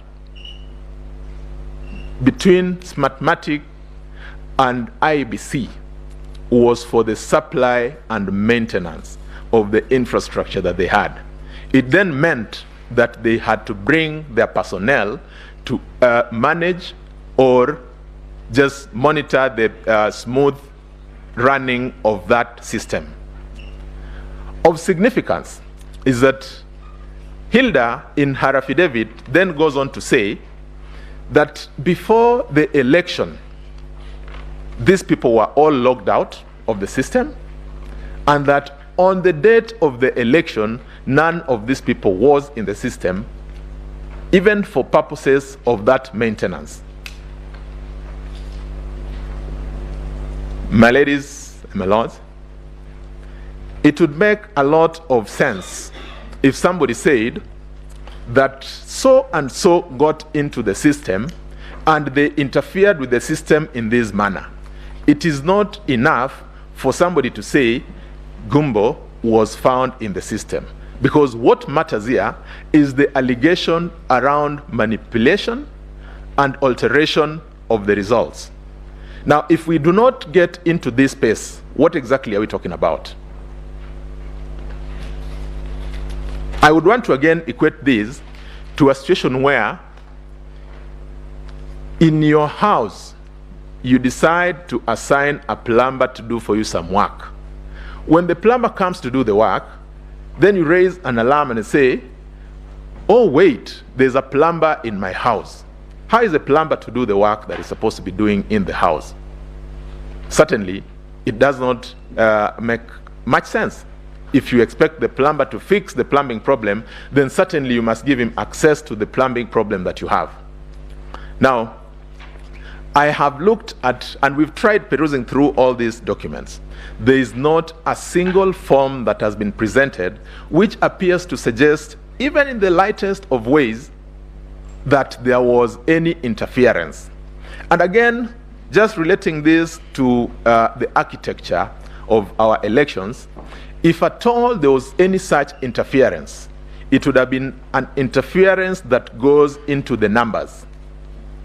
Now, because we have not seen that, is this the case then, therefore, why numbers has become a very dicey and perhaps an area where everybody would want to avoid or run away from? In the petition, I suppose the first and most important thing is you must demonstrate that you had specific numbers. Even if there's to be contest, let it be contest between this set of numbers and the other set of numbers. It can't be a contest between the man who was said to be the man in the middle and numbers. If that man was in the middle for sure and he had a job to do, then that is a man who slept on his job. Because we are not shown anything that he perhaps could have done while in the space that he is alleged to have done anything that would have interfered with the will of the people. Hilda continues to wonder in her affidavit as to why their boss, who is a commissioner, would expose them to that extent that they mention names of people who are employees and staff of the institution doing their legitimate work. Then you cast aspersion without basis that they were engaged in a criminal enterprise. My ladies and my lords, it might sound like a light issue, but we must have seen it in social media, in mainstream media, that these people, who some of whom ran this election, have had to go into keeping house. They've had to go into hiding because people read these sort of things and they imagine that this is the gospel truth. Certainly, this is not a light issue. Yesterday, there was extensive submission as to whether this court is handicapped in terms of dealing with some of these things. Now, as the IEBC, on the one hand, tries to improve the system based on the law and the guidance from this court, I think there's also a responsibility that should attach or follow where we have very deliberate attempts at misleading the court. If we look at, for instance, the logs that have been attached by John Mark Gidongo, if it turns out to be a forgery, does it not disclose an offense? It is not in my province to make that determination, but where I see it, it bothers me, because as we go into elections this year, in 2027, we need to then sanitize some of these things that we do. And one of the ways of sanitizing them is by holding people to account, so that if you present evidence that is obviously not true or that is falsified, then you must stop to ask yourself whether there would be a consequence or not. That is the only way through which even this court would be able to sit, to be able to determine or preside over any of those matters that are presented with ease. I need to add that at the Bomas, which is the National Tallying Center, when the returning officers got to Bomas, what happened? Now, in the floor of Bomas, these returning officers would come with their original Form 34As, hand them to the national returning officer for purposes of a presidential election. After that, they would be subjected to an ICT team, and that ICT team was not sitting in isolation. They sat with the agents of the parties, they sat with observers, and what they were doing was to again confirm those security features we had spoken about. After that, they went into the detail around the numbers, comparing what they had in the Form 34As that were in the portal and the Form 34As that were then presented, the physical hard copies. From the direction and guidance of this court in 2017, Raila Odinga, what the commission was to do was to record those errors. I confirm, my ladies and my lords, that the commission did exactly that. The error report has been availed to this court, but of significance is that as they were preparing that error report, a copy of that error report was also availed to the agents of all the parties. This is important in the architecture of our elections. It is important because, as opposed to asking the court to now go through scrutiny, it will be a question of saying, wait a minute, in the error report, there's a difference between the results that came from Member Primary School, which I have either in my carbon copy from my agent, or that was presented by the returning officer, and what we are now seeing in the portal. That is the only way through which somebody could make an allegation that would stand the test of time. If you have that, then certainly, if you apply yourself to understand the architecture of our electoral platform, then there is really no need to go into scrutiny, because that report is scrutiny by itself. In fact, it was a forensic audit. They had their watermark readers, they had their UV light readers, and these are things that are all contained in the affidavits of these three individuals that I've spoken about. When you take time, you look at that, and it is then our submission that to the extent that there is an allegation that there were interferences or that there were differences between the Form 34As in the portal and the Form 34As physically presented by those returning officers, there was none, and this is verifiable. Indeed, none has been presented before you. The last issue I'm to deal with is whether there was a difference between Form 34As uploaded on the IEBC. Sorry, I think I've gotten into that point as well.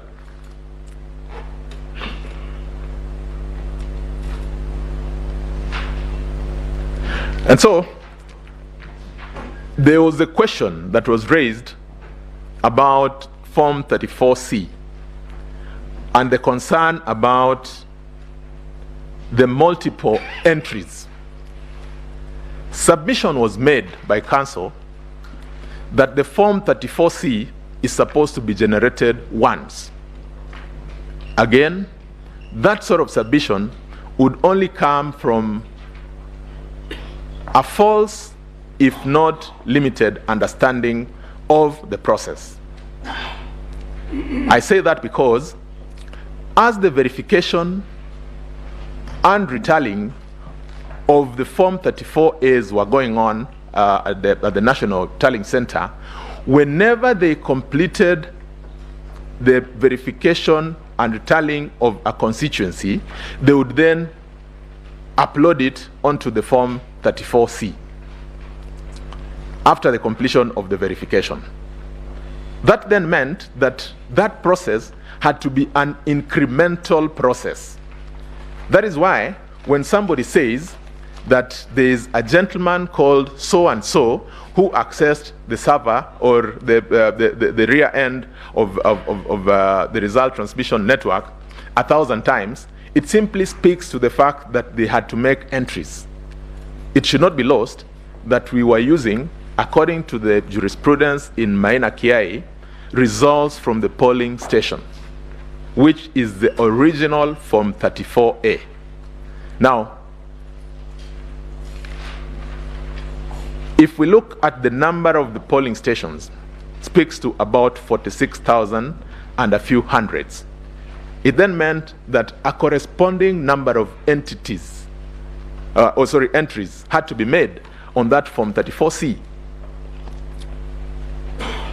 And that, because I'd said it is supposed to be done incrementally, I would want to refer for clarity again to the affidavit of Commissioner Justice Nyang'aya. At paragraph 51 of the affidavit of Commissioner Justice Nyang'aya, he says, or he acknowledges, that indeed it would be inaccurate, impractical to expect the 7 commissioners to be the ones to do all these specific assignments that the commission is supposed to be doing. Similarly, and by parity of thought, when the law says that the commission shall, for purposes of this, generate that Form 34C, the law does not contemplate that the chairperson of a commission will sit with a laptop and make 46,000 plus entries by himself. This is what my learned senior counsel Kamau Karori was speaking to. This is what is contemplated under Section 11 and 11A of the IBC Act. And so, if we then tie this to the submission that he had earlier on made, that if we read under Article 138(3)(c), the Independent Electoral Commission to mean the entire institution, then we would not run into the problems that we are running into. Because as we saw, and as will be demonstrated in, by our subsequent speakers, that exactly is what happened. The entire bureaucracy or the entire institution of IBC participated in that process. As I conclude, I want to make a submission that when we make these allegations in our election petitions, perhaps we need to also ask ourselves if we have done that which the law contemplates of us. And that if the law gives you an opportunity to choose your agent for purposes of verifying or speaking to you in relation to the processes in the election, if you fail to present an agent, would it be appropriate to then come and burden the subsequent processes through applications such as what we're seeing for scrutiny? Because the law contemplates that that agent should be able to point you to the fact there's a problem in a particular primary school. Go there. Don't ask for the entire of a constituency. Don't ask for the entire of a county. And I think that has been the jurisprudence that has been developed. It then follows that we must sanctify the place of agents in our elections. And because agents are like our spouses, you choose your own. You choose the one you trust. If you nobody imposes an agent on you. If you choose one you don't trust, then really you can't blame anyone. If you choose one who does not understand why you assigned them that responsibility, again, you cannot possibly blame anyone. So, as I seek to take my seat, we ask, my ladies and my lords, that in the usual strong manner in which you've spoken in relation to these issues, and following the very lengthy submissions that we had yesterday, we also rely on you to help us clean this electoral system, so that as the Commission does its part, on the other hand, the public and every other person must also do their part. I am most obliged, and thank you for according me this opportunity.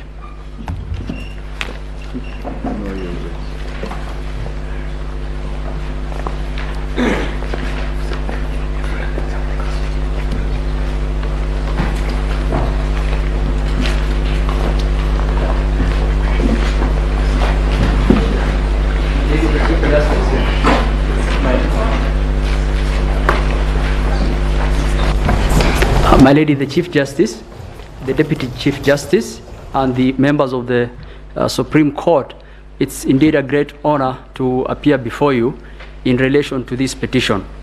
My role today here is to take you through the numbers.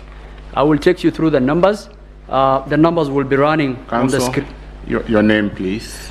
My name is Mahar Somane Advocate.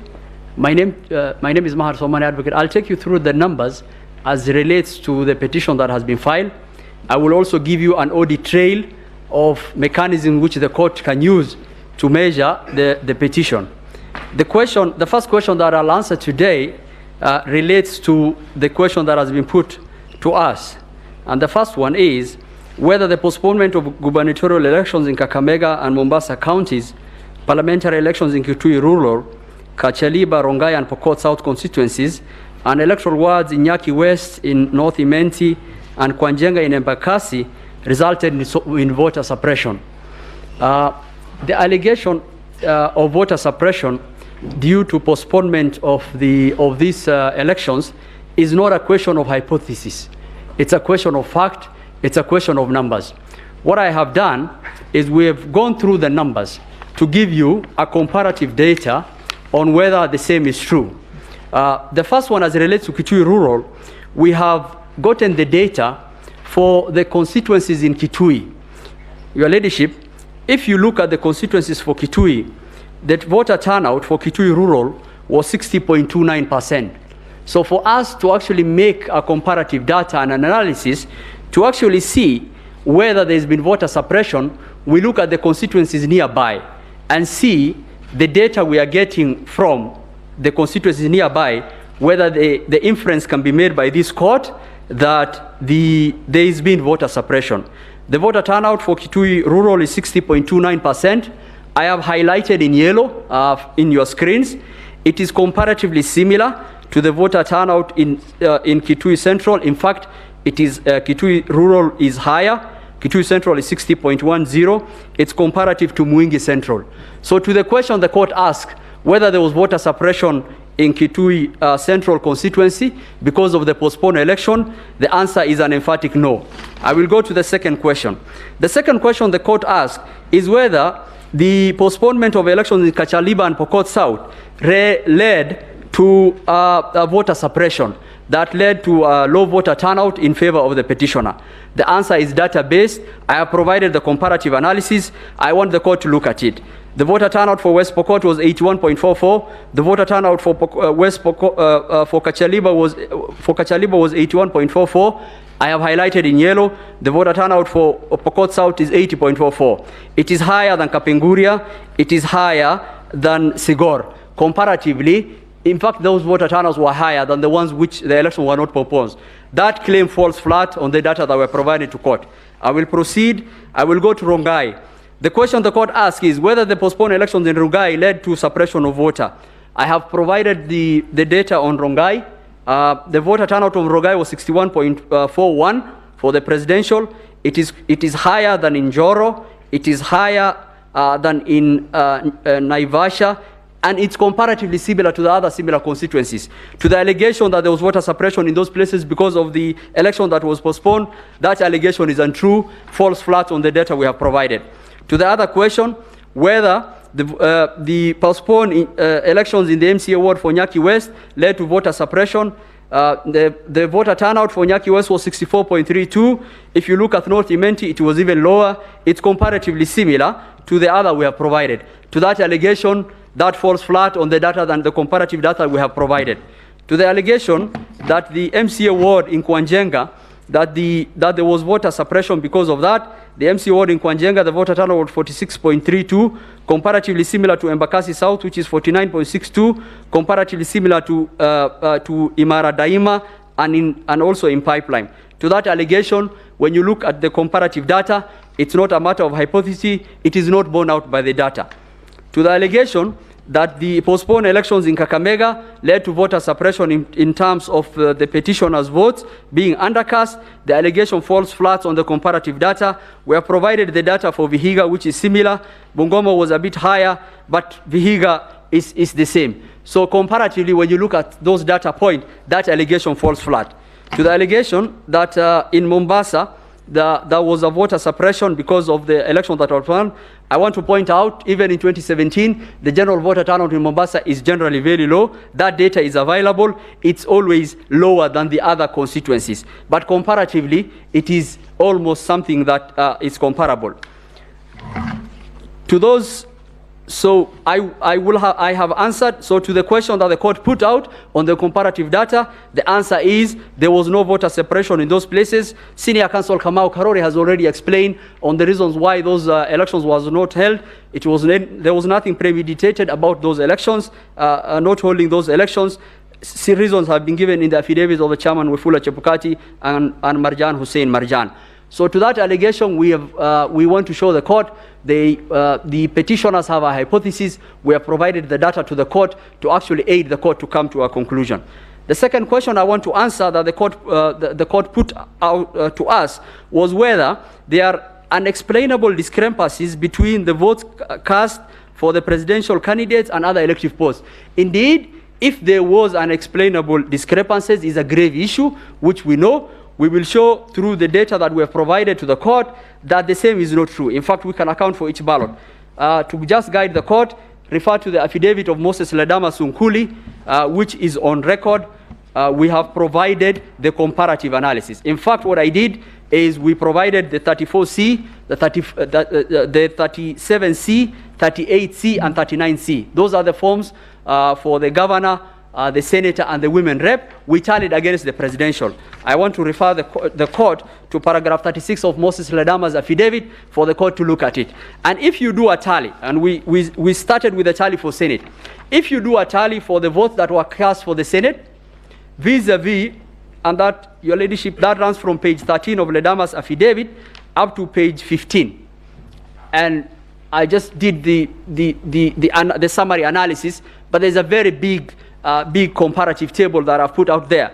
If you do the analysis, you will come to the following conclusion. What is the voter difference between the senator and the presidential? 500 votes. The variance. And how do we account for those variants? So when you do the presidential like for like and the senator, you will get a difference of 22,801. You have to minus diaspora voters, which only vote for the presidential. You have to minus prisons, which only vote in the presidential elections. Okay? And then you have to look at stations which were affected and did not have any results for any of those elective posts. For example, in some of the stations, some few stations, some violence happened. Likely they did not report for Senate. When you do that analysis, you will get the differential is 500 votes. I have done an elaborate analysis also on the stray ballots. When we get to that, I will explain. So the differential between the Senate and the presidential is 500 votes. And that 500 votes, we can account for in stray ballots. I have attached the polling day diaries for Kibra and Makadara. I have done an analysis to actually check what is the stray ballot per constituency. And this tally is like for like. So to the question whether there was a discrepancy, between the presidential and the Senate vote? The answer is an emphatic no. It is explainable by looking at what the information that we have provided. To the second question, between the women member of National Assembly for the women rep as compared to the presidential, I will tell the court to look at page 17 and 18 of Moses Ledama's affidavit.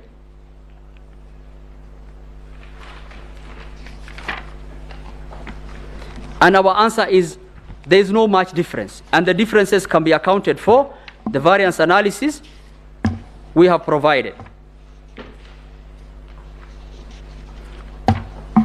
To the question whether there was a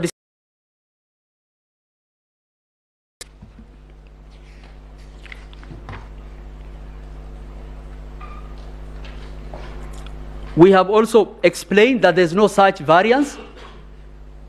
Petitioners have been talking of variance of 800,000, 900,000. There's no such variance. And in fact, the small variance that you will see for the women rep, which is 9,419, can be explained for by the stray ballots. A small analysis we did for the stray ballots, Your Lordship, is that in Kebra constituency alone,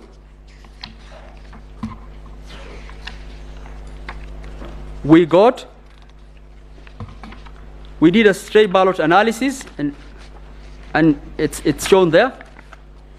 So to explain, and this is how we understood the court to mean the duty of the IEBC is to explain each ballot cast and track that ballot to see where it has gone.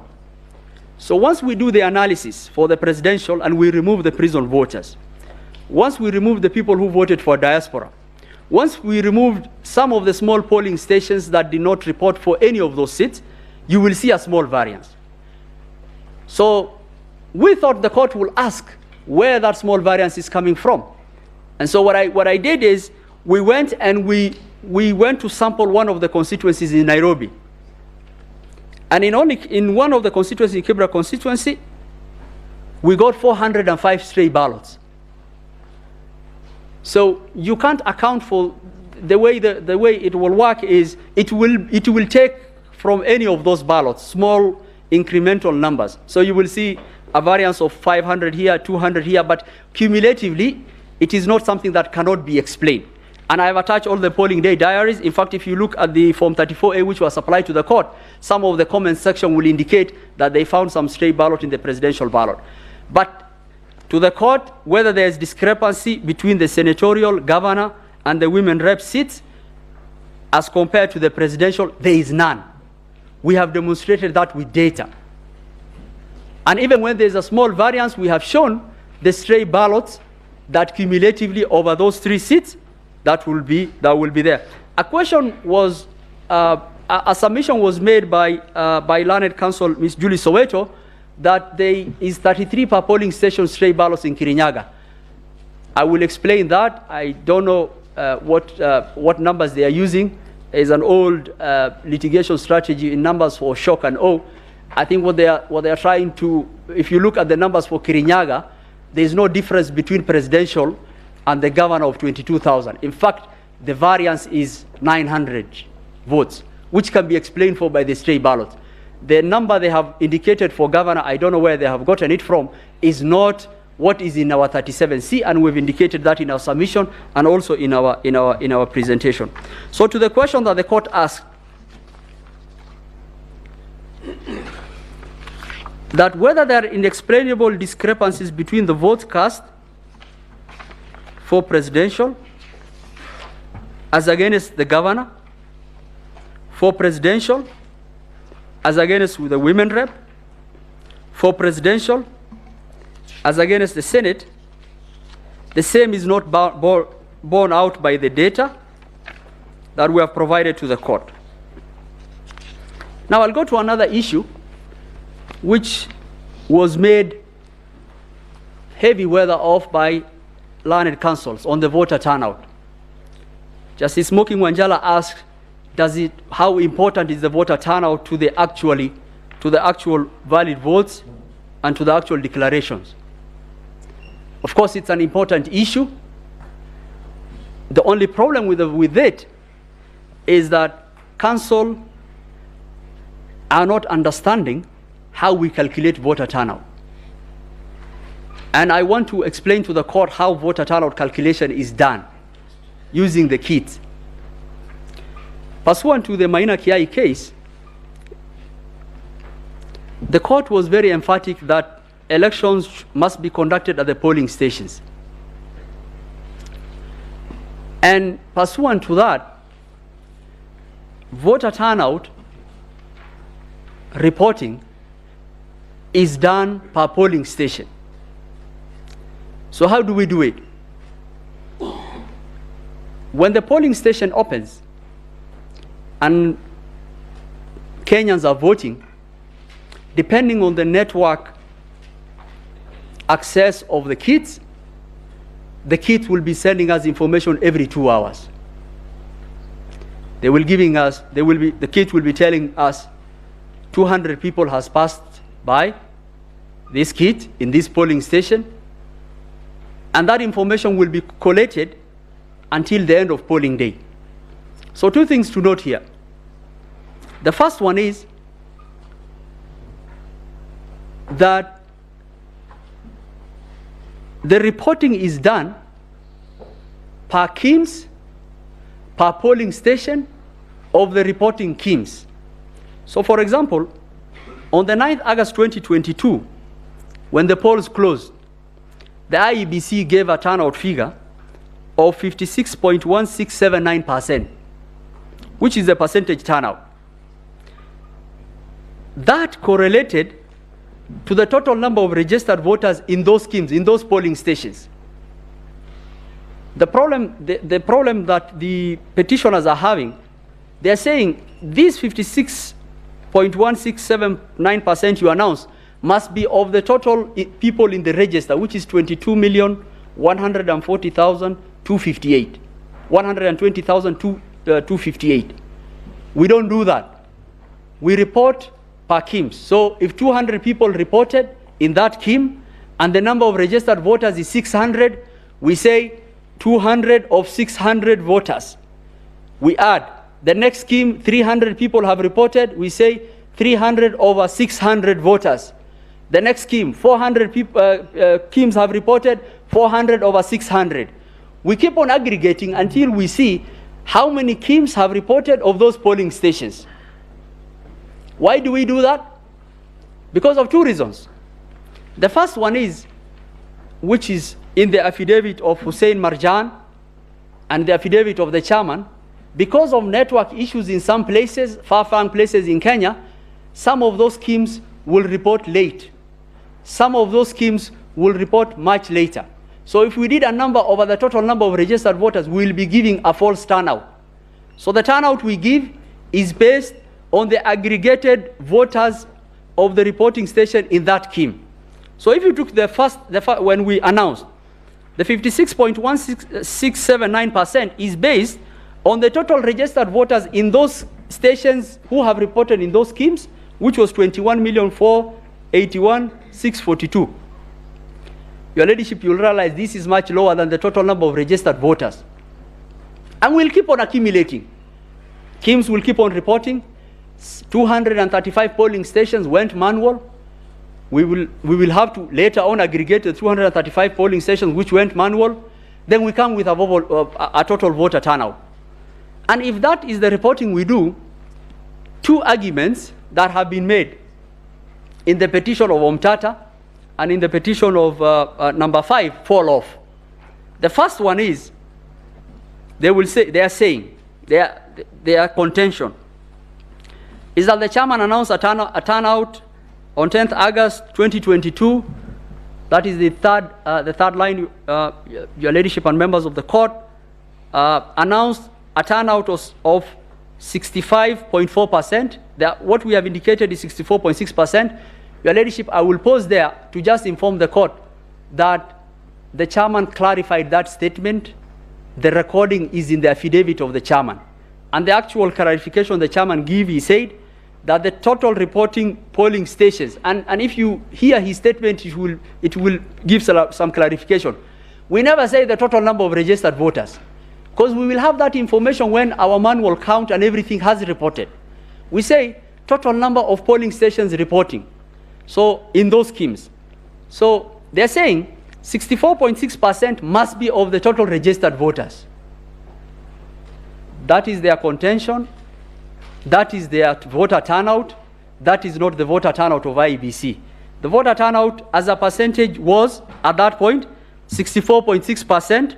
The number of reporting schemes were 21,926,565. You will notice from this number, there are some polling schemes which haven't reported. As they go to the constituency tallying center, those schemes will report. You will also notice that we haven't included the manual count to give us a total figure of the total voters who will have registered, who will have reported. On 10 August, when all the schemes returns have come from all the polling stations, the number of persons identified, that is the last number on the table, 14,239,862.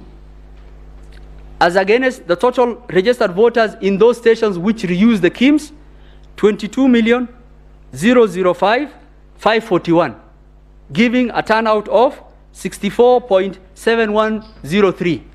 You notice, Your Ladyship, we haven't included the manual count. So that is all schemes in all polling stations. What remains now? Manual count. And this is important. I will pause there.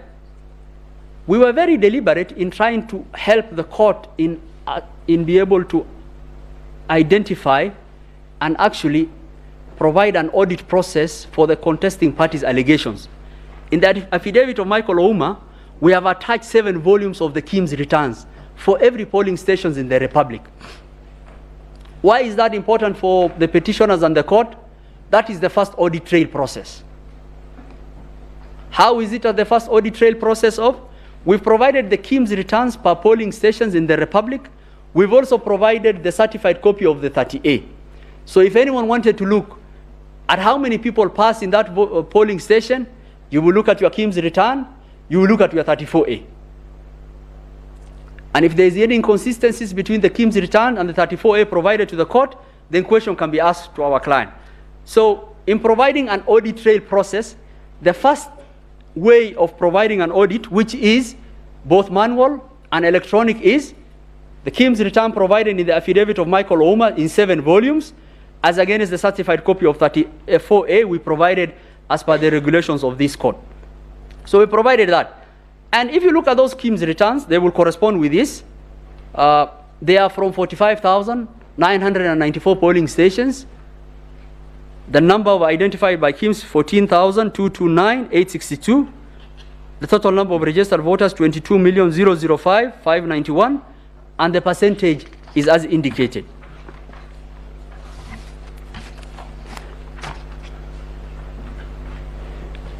We've indicated how many schemes there were.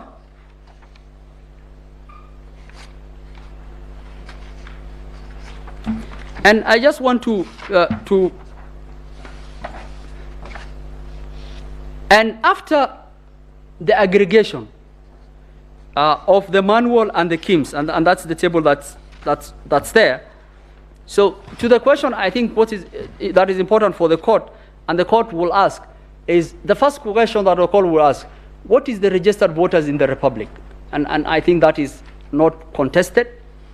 22,120,458. I think it's in the affidavit of everyone that the register is publicly available, that can be accessed.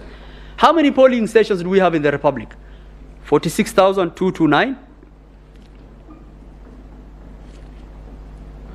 How many people are registered in those polling stations? 22,120,458. How many polling stations were authenticated through using the kits? 45,994. How many registered voters are those in those polling stations? 14,239,862. What are the registered voters in those polling stations authenticated through the kits?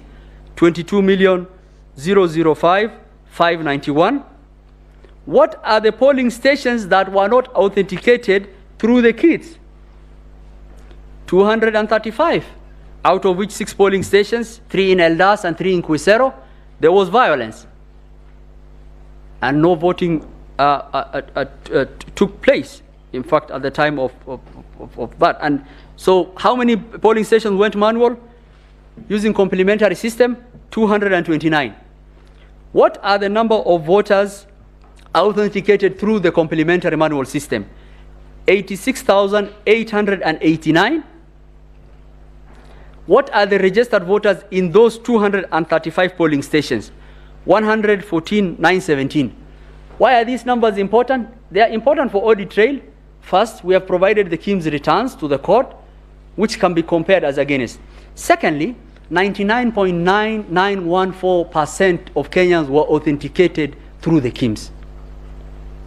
Less than 0.001 Kenyans were authenticated through a complementary mechanism.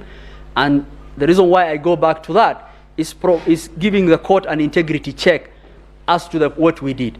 So if we are telling the court that 99.99% of Kenyans were authenticated through the kits, we have provided the receipts from those kits to the court, we have provided the Form 34A, then the court can compare and will bear out the work we did. Another allegation falls off. So what is the allegation in the Omtata petition? And I will go back to the turnout table. My ladyship.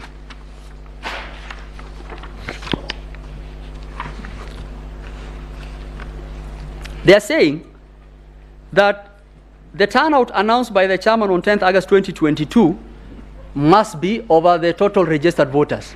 That is where the mysterious 140,000 is coming from.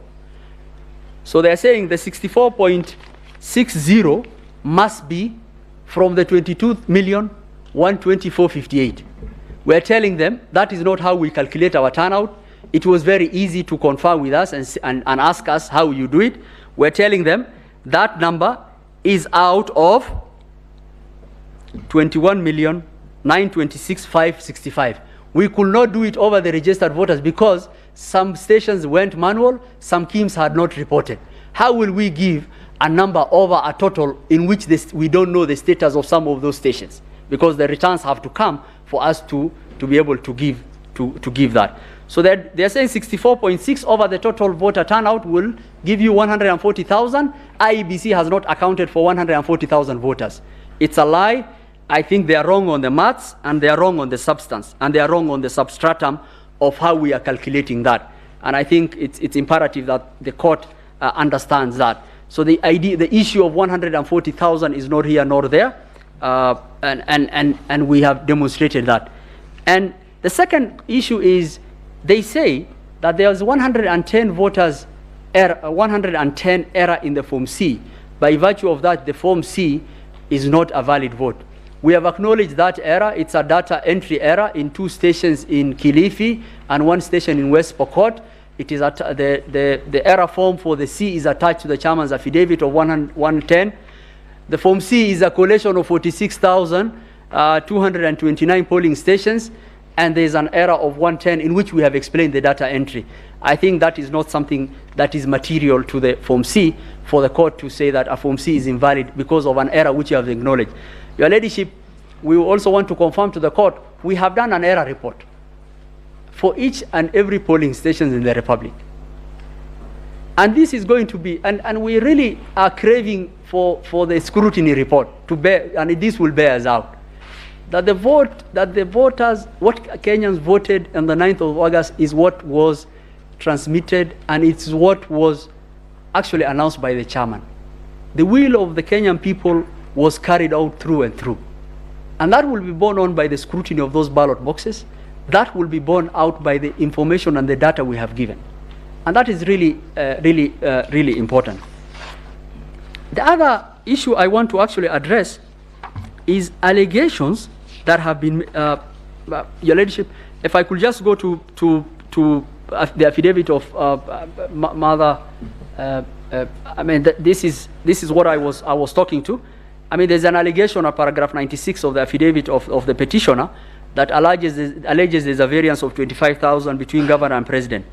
The correct position is there's a variance of 900. It's worth noting the county is home to 2 prisons. And this is what the court should, and we can provide the court with, even if the court is inclined to even order us to bring all the original Form 34As and the Cs. We are ready and willing to provide that to the court. Some of these allegations, when you look at it, you really cringe that the allegations that are being made on these numbers, they have no basis. You will actually wonder how will someone write something like that in the petition? We have provided a tally of our the C series for the governor, for the senator, and the women rep. And we're ready to provide that to the court. We have put that in our affidavit. We are ready to provide whatever the courts will require to actually prove some of those numbers that are being banded. And some of these numbers are just meant for awe and shock, because it is very shocking to the court, to the conscience of the court, if you are told there are 25,000 people who walked into the polling stations in Kirinyaga, voted for the presidential candidate and did not vote for anyone else. It's really amazing. I will expect a variance because of the small stray ballots here and there, or maybe the prisons and diaspora, but it will not be 25,000. It's something that is explainable. And that is why the petitioners are wrong on the data, they are wrong on the numbers. And I will also demonstrate they are very wrong on even the ICT. I will add on to what Judge Eric Gumbo had also submitted. There are two allegations that are being made that the Form 34A, and I want to explain this to the court. So we have 3 audit trails or 3 verification processes for the court. The first I mentioned, it's the EVI, the electronic voter identification. We have given the KIMS return to the court. So the court will look at the KIMS returns and look at the AOL, the tally. The second one is when the Form 34A is being sent, and I've seen a lot of wild allegations being made, and I want to just explain this to the court. At the end of the polling, what happens is the kit, it converts itself into an RTS system, a result transmission system. The PO scans a QR code, it gives him a transition system. So it tells him, okay, Mr. PO, what do you want to transmit? Enter your PIN. He will enter his code. It gives him a query. You tell him, what do you want to do? He says, I want to transmit 34A. It tells him, okay, can you confirm the following checks have happened? And that's a validation check. Can you confirm that this form is signed by a PO? He says, yes. Can you confirm that this form is signed by a DRO, a deputy PO? He says, yes. Can you confirm this form is a 34A? He says, yes. Can you confirm this form has been signed by the agents? He says, yes. So after saying all that, then he tells him, take an image. And there's a lot of things being banded here about the image. And we can provide, I think we've done training for the IBC has done training for everyone, for LSK and the judges. And this is something that we can even provide if the kits are required. The kit takes an image, embedded in it, it has a scanner, and the image is embedded in the KIMS. So it's taking the image, and it's taking the image and scanning it as a PDF. We don't have any other output. We don't, and there's a reason why I'll explain to you why that input is being made. Why it's like that for purposes of the security and the other purposes. He takes the image. It actually tells him if the image is not clear, it will tell him your image is not clear. Please retake it. So he takes his image and he presses send. That image travels from that, it is gone. He cannot recall. In fact, even if he does not have network, it will tell him the image has been sent. It will arrive when it will arrive. That image cannot be recalled in PDF. There's nothing that can be called. That scanned image in PDF, there's nothing that can be done about it. That is gone. When he gets network, or immediately if he has network, it will hit our portal. Now, when it hits our portal, it's something akin to someone who's coming in the Supreme Court. The Supreme Court is established by the Constitution, and it has the jurisdiction by the court is limited by the Constitution. So those forms answer some jurisdiction questions before they are admitted into the public portal. What are those questions? So they ask, okay, you have come here, you have come into the court. If you want to sit here inside the court, answer the following question. They ask, are you a 34A? He says, yes, I am a 34A. Okay. Do you confirm that you come from the code of the polling station? So it has a code of the polling station. So it will run against the polling station codes. It will confirm. Then it is asked, okay, we've confirmed you are an A. We've confirmed that you are from the code of the polling station provided to us, because all our polling stations have specific codes. Then we ask them. Then it's asked the third question. Do you come from a serial number of our kit? Then he answers, yes, I am from the serial number of the kit. If it is another form which is coming, are you from, if it's not from a serial number, it checks, it tells, no, you can't come in here, you have no jurisdiction. So it tells, do you come from a serial number of our kit? He says, yes. Then it's asked, do you come from the SIM card that has been provided officially, that we have the list for from the various providers? It answers yes. Then it's given 2 security features, which are very important for the court. So it's given 2 security features. It is given a date stamp. And I urge the court to interact with the public portal.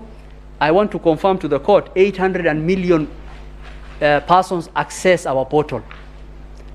It did not even blink for a second. Its security, its firewalls, and the SOC are military grade. And in fact, a lot of the allegations that are coming from the other side is, people are so frustrated in trying to hack our system is, why is your system so good? Our system is so good because it's based on blockchain. It actually, what it does, it actually gives logged in now to our form they want.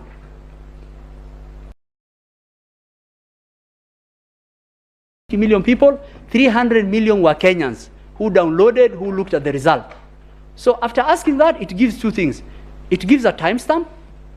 The form is given a timestamp, and it's given a date stamp. Now, with that, one of the allegations of staging falls away.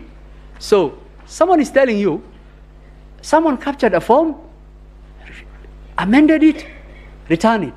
I am telling you, all my forms have a date and timestamp to the millisecond. And there is no one form that has been transmitted at the same time. And in fact, if you look at the portal, you will see that. You open the portal, if you look at the tab of the portal, it will say 34A. It will tell you the polling station. It will tell you the Kim serial. It will tell you the date the form came. And how precise is this system? Some of those forms came on the date of the election. Some of the forms, because of tallying, came a day later. Some of them came 2 days later because of the elections in Eldas. And it will give you the timestamp to the millisecond. And actually, if you look at it, so if someone is telling you, oh, we had staging of 11,000 forms, you will expect that to the millisecond, right? To the millisecond, you will get 11,000 forms. There is no one who can upload the Form 34A. Form 34A are only transmitted from the KIMS by the PO. Neither Wafula Chebukati, nor Hussein Marjan, nor Boya Molu, nor anyone else can upload Form 34A. Form 34A is transmitted from the polling station, goes, and that is the end of that story. And once it goes, it asks those questions. Now, our forms are designed that way. Why? Some of the forms that have been brought to you, and with due tremendous respect, I spend a lot of time with my ICT people and look at some of those forms are doctored forms. Why are they doctored? Because of the audit trail that will not allow anyone to be able to actually not be able to verify our forms. Why? So I told you about the EVID and the KIMS, returns plus the form. So these forms have 3 manual processes and 3 electronic processes that check each other for the court. And this is very important for the court to actually assess those allegations. So what are the 3 manual processes? PO fills the forms, gives to the agent, paste it there, okay? Travel, so the first one, if you had an agent there, you will get your form. Or it will be in the polling station, it will be stamped in the polling station. The second one is, okay, I didn't have a PO. What check do I have? So I will, both someone who did not have an agent and person who had. So if I didn't have an agent in the polling station, that form travels to the arrow. What does the arrow do with the form? His PO will sit there, he'll tell him, I have received the form in the portal. I want to confirm the form you have brought me is the same as the portal. Is it the same serial number? Is it from that KIMS kit? Does the tally agree with what is in the portal? He has a back end for his B because he has to start populating his B. So he takes the form. So we allow at the Constituency Tallying Center to have agents. If you want copies of the form, can be given. So if you didn't have agent at the polling station, you can still get your form at the Constituency Tallying Center. So say you didn't have an agent at the Constituency Tallying Center, you didn't have an agent at the polling station. We bring the form out to the National Tallying Center. And I think this is the reason why this court made the decision that the chairman must verify each and every form. And court will take judicial notice of what was going on in Bomas. We had 14 verification desks. The arrow will come. I had the pleasure of actually going through the process. The arrow will come. He will be told, okay, you've come with your forms, sit. He will be admitted. And then the verification desk will have all the 4 agents for all the presidential candidates. We take the forms as they are. We make copies of the originals for them. Remember, they have their agents' forms. We make copies of the original. We tell them, okay, these are the copies of our original. Have your agents' forms, compare with our originals, but also what we are going to do is not a verification process. We'll do a forensic audit for you. We'll call the arrow. He will sit on the table there. He will go form by form. Is it the same serial number? Is it from that polling station? We provided microtext readers. We provided watermark readers of the originals. The agents are seated there. They will check and they will look at it. And the form will have the IEBC. It will have the watermark reader. It will have everything. So even if you don't have the forms at the CTC and at the polling station, and you had the form at the constituency, and you are given the form as at the NTC, you could still verify and actually check. After that, they will go to an ICT desk. The ICT now will confirm whether those forms and what is in the portal is the same. And some of the persons who've shown some of the affidavits in the petition were seated on those tables. The ICT will open up this portal. He say, oh, this is the public portal. I am looking at the form. Let's confirm what is in the form, what is in the portal. Do they tally? They tally. If there's any issue, we do an error report, which we have provided to the court. We have provided error report to them. That process is documented. And even if you didn't have all those agents, then you had an opportunity to do at the National Tallying Center. After that, we tell them, okay, we've started populating the C. Now, have you verified this polling station? Yes. Okay, now we put that into our C. And the idea that the C was kept on changing and some officers had access to the C, actually that allegation falls off. Why? 14 officers, and we've attached that into the affidavit of Martin Nyaga, including the chairman's PA, Mr. Abdi Dair, who is a registered, who is a returning officer, and 14 other persons were mandated to actually do that verification process on the table. There's a process for them to be given that access. And the access, what access do they have? People are burning up a lot of things, servers and things like that. So there are 3 applications level in any system. You will have the application, you will have the operating system and the network. Okay? So everyone has access. So they have access for the verification of the 34C. So they'll be told, we're putting in this polling station to the C, are you okay with it? Does this tally with what is in the original? They will say, yes, that is populated. When we finish for one constituency, we print that aspect of the Form 34C. Because Form 34C is something that is gradual. The verified form from the form that has traveled from Kipini in Lamu to the CTC, Constituency Tallying Center, through the portal, physically through Bomas, through the verification desks of the agents and the people complaining here. Now they are told, are you okay if we put into the C? It's put into the C. It's printed out, and that is what was being announced. So if you got the logs for the C, it will say, the person who's authorized printed out a C because it was being announced. Some of the commissioners now complaining were announcing those forms, and it's incremental. It will go on until we finish. Now coming back to the form. So the first security feature is, if you look at the portal I've indicated, it has all those. But we've put security features to enable the court and everyone to authenticate our forms. If you open our forms in Acrobat Reader, you will get a signature panel.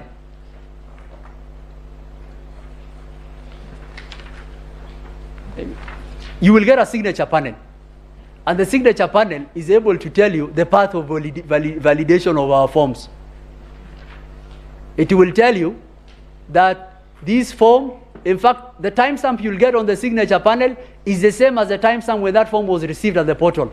And I've projected, your ladyship, I've projected there. And if you are a good Acrobat, it will tell you, it will give you a signature panel. It will tell you that this form was not first modified. If you have any PDF form document and you have modified, it will tell you this document was modified on this date by XYZ. It will tell you this form has not been modified from that day. It will also give you a signature.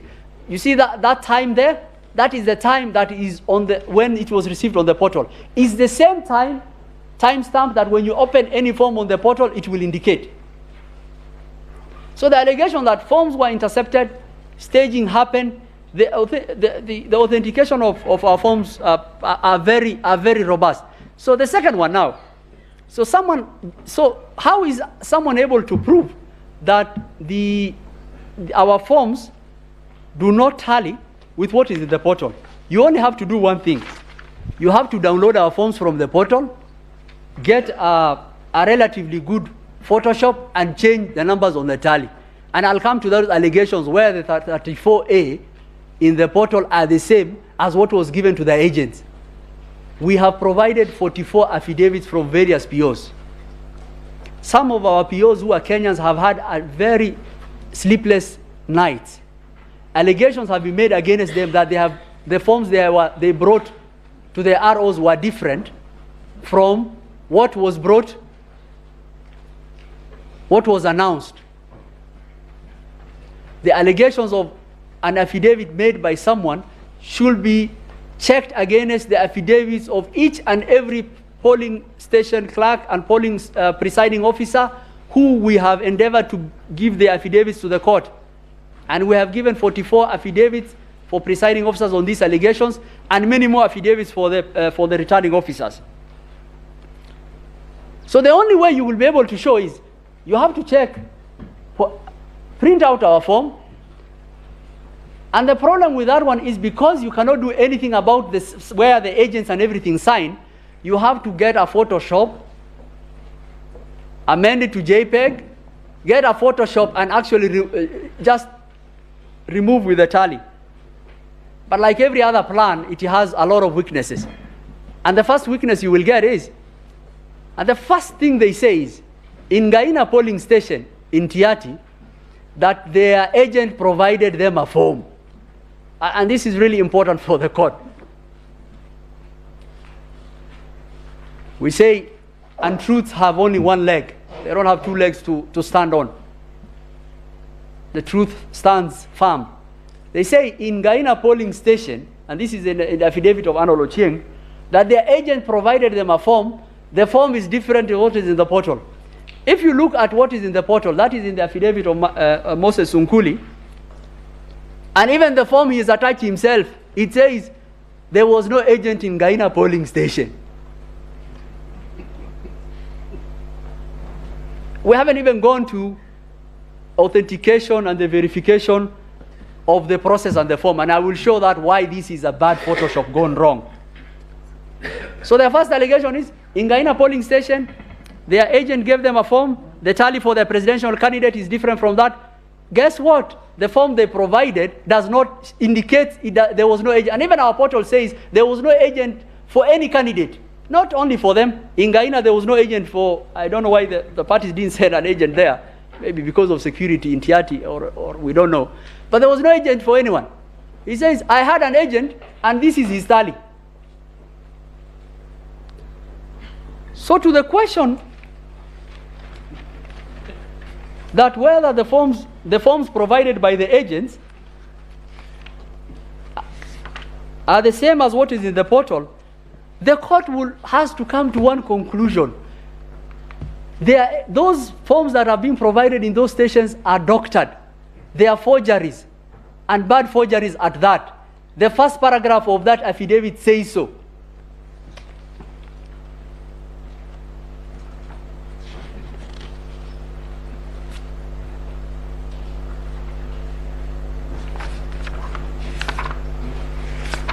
The other thing you will notice that what they have attached, we were very deliberate why our KIMS kit will have an imaging software embedded and sent in PDF. One is because of the security I've indicated. The second one is because since it is black and white, and agents will be taking pictures of the form, we wanted to differentiate between what the agents are taking with their form and what we are sending ourselves. So what have they done? Our forms have been printed from the portal, converted to JPEG, numbers fudged. But the problem is, all the background for those forms are our KIMS kit. It's what we sent in the portal. And I've indicated that in the affidavit of Moses Sunkuli. The second and the more problematic thing, and analytically the court will ask, is it possible that 44 agents all over Kenya will take pictures of forms in black and white, the same as the background of our KIMS kit?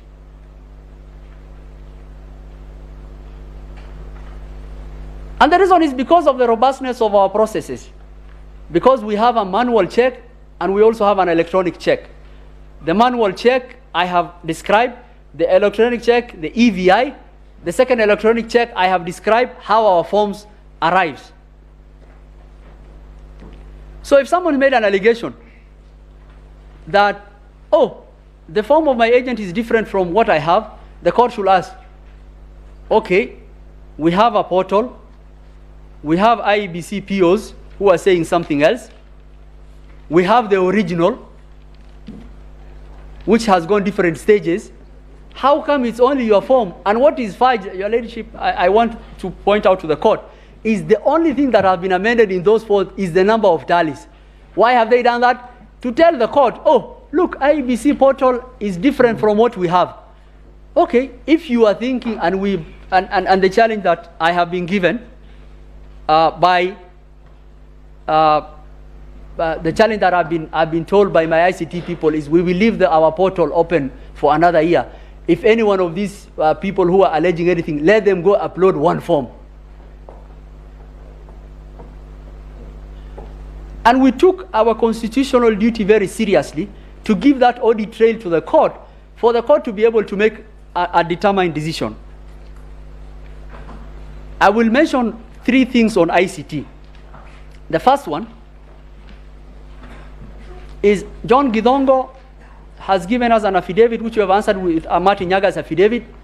He has given forged logs. And when we actually answered and actually told him these are forged logs from 2017, he said, oh, these are demo, but these are the real ones. But I think the court should look at the real logs. For example, one of the logs that is charged is the one for Justice Nyangaya. Justice Nyangaya attached Linux cron logs. The Ladyship, it's like, and he says these people had access. It's easy to read those logs. They did not mention, no one of those people had access. It's like someone telling you, as you are using your computer, it's running background information, it will give a lot of, the OS will be running. It gives a lot of information. And someone says, oh, Emma had accessed the laptop of the judges and did this. And the information that person is giving you is the OS system. Oh, this server, there was an update of this program, there was this. If there was any evidence of that, you should provide something that says this person accessed at this day on this at this time. So even the logs which are attached to Justice Nyanga's affidavit are not things that will bear out the allegations they are making. The second thing that I want to mention to the court is the affidavit. A lot of people have made the submissions by the petitioners was that the affidavit of Benson Wesonga and John Joroge proves there was access. We've answered those affidavits, and you will read it. It will surprise this court that Joroge says I audited the IEBC system. And in answering the first question, we told him, that is a criminal offense. How do you have access to the IEBC system? Which of course is a lie. Then he attaches logs. Some of them cooked up, but some of them we've answered. So for example, he says, the chairman's PA, a gentleman of repute and an advocate of this court who's been a row all over the country, who was part of the 15 people who were doing verification on the bomber's desk, who all the agents were present when they were making the verification of the C. Oh, him he accessed, and 2 other people. How many times? 1,000 times. First, what did they access? I told you, no one can access or upload anything apart from the Kim Sone. What they accessed was at the verification panel for the C, and all the agents were there. Did they require the chairman to sit there entering manually the 46? And in fact, we have attached the authorization for each and every person who was seated on that table. And the court should take judicial notice of what was going on in Bomas and the constitutional timeline relating to the 7th day. Those people had access, the agents were there, everyone was there, and of course, they will verify. He verified 1,000, another person will verify 800. There are Kenyans who have not slept for 5-6 days to actually undertake a constitutional duty of a higher calling. Not well remunerated people who hadn't slept for 6-7 days. They are actually, what they are doing is, they access. Yes, what were they supposed to do? They will access the RTS panel for the C. They will verify you are there. The deponent was on the floor of Bomas. Joroge was there.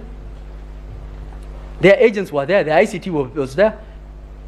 And the court should make note of, there was no one allegation that a form that is in the portal was different than an original which they had verified as relates to the tally.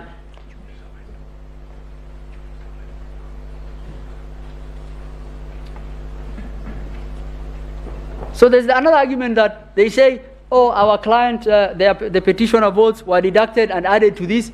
We told them, show us the proof. How are they deducted? We have 7 proofs. So in mathematics, you use proofs to prove a point, to prove knowns and unknowns. We have 7 proofs. We have our rows at the polling station. They had agents. You had agents at the CTC. We have the original. You have agents at the NTC. We have original. We have what is transmitted in the portal. We have original. All of them tally, and you are saying your client's votes were deducted. How?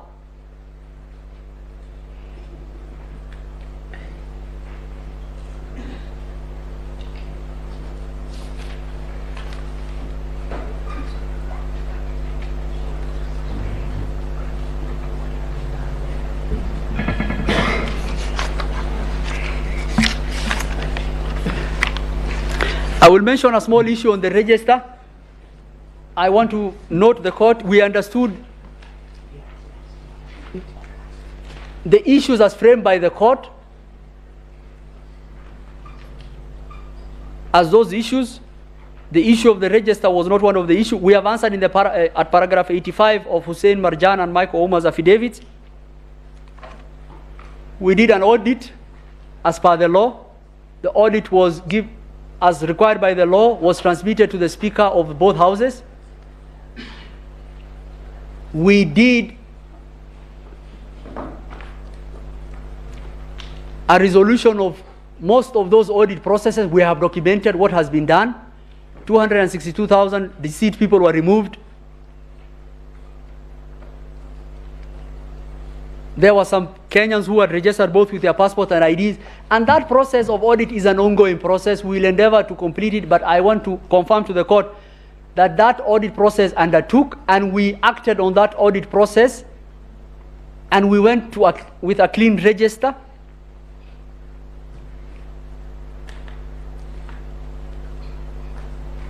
With the elections. An allegation was made that, oh, your client was printing 34As, many of them to actually do something untoward.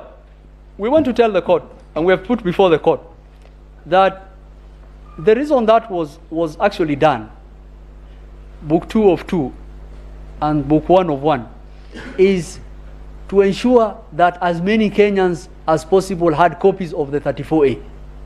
So you have a Form 34A, and if you printed only 6 copies, one copy goes to the ballot box.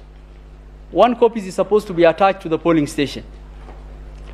Those are 2 copies. 4 copies are supposed to be given to presidential copies to the presidential candidate. Then we have an issue that a copy has to go to the RO. And what we did is we wanted to print many copies of the A's for the purposes of the result. And the reason why, because the carbon copy, if you reach 6 and you are actually writing on the carbon copy that you are giving copies of, when you reach the 3rd copy, it will not even be able to, you will not be able to read it. When that happened, the petitioners, together with religious leaders, traveled to Greece, and they raised an issue. They say they did not want book 2 of 2. So what did we do? We just gave instructions. We had a meeting with them. The same was shared by the chairman. The chairman, the same directive was given to our officers, and when they opened the polling stations, book 2 of 2 was being put in the ballot box. 34 2 of 2.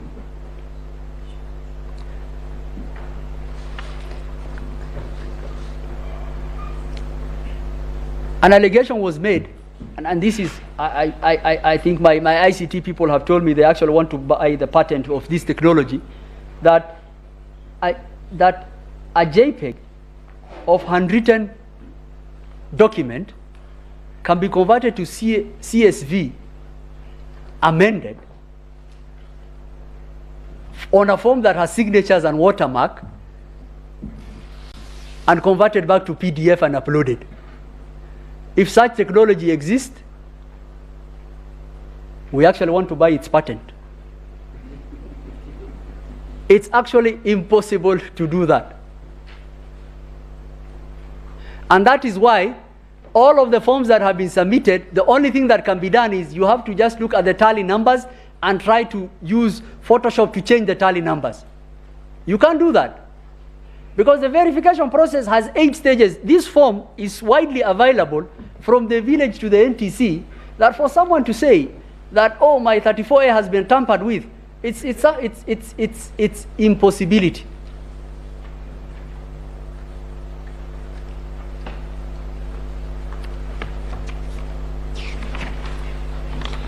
To just conclude, the petitioner's case says 500,000 Kenyans who conducted the elections, POs, deputy POs, ROs, and everyone, conspired against them. That is, the numbers don't pan out. The allegations of the form don't pan out. And the question I kept on asking, and this court should ask, is, what if on the day of the election, God forbid, that the RTS system of IEBC collapsed, and the only thing that is available to this court are original Form 34As?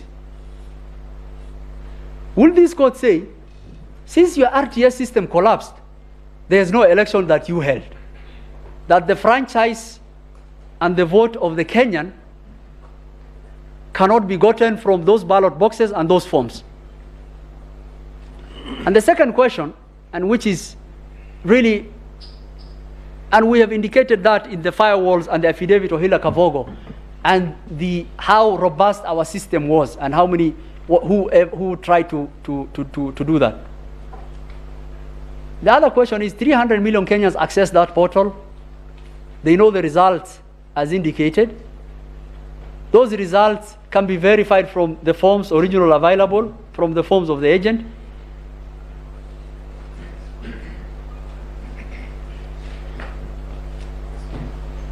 And I think the court should make a determination that their numbers don't add up. The allegations of the form fall flat on what we have demonstrated. And the allegations relating to forms in the portal being different from what their agents have are an attempt to actually present the court with evidence that it forged. And the court should actually look at those documents, look at those forged logs,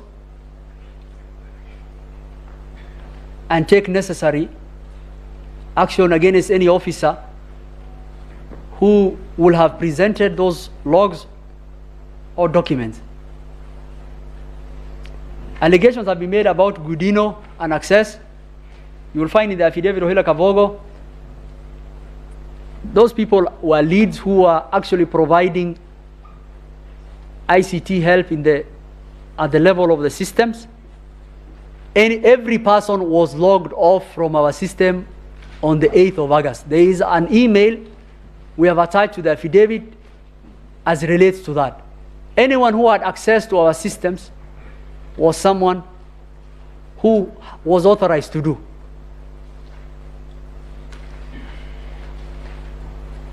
And finally,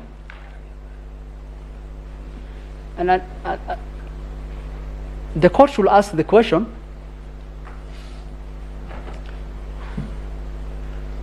whether the 50% plus 1 was met.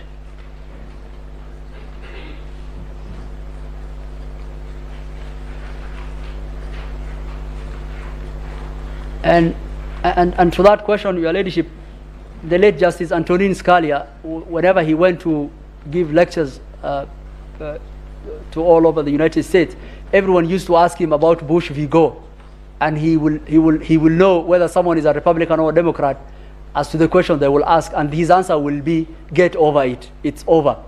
So to 50 plus 1, the court made its determination in 2013 on the votes cast and valid votes and the rejected ballot.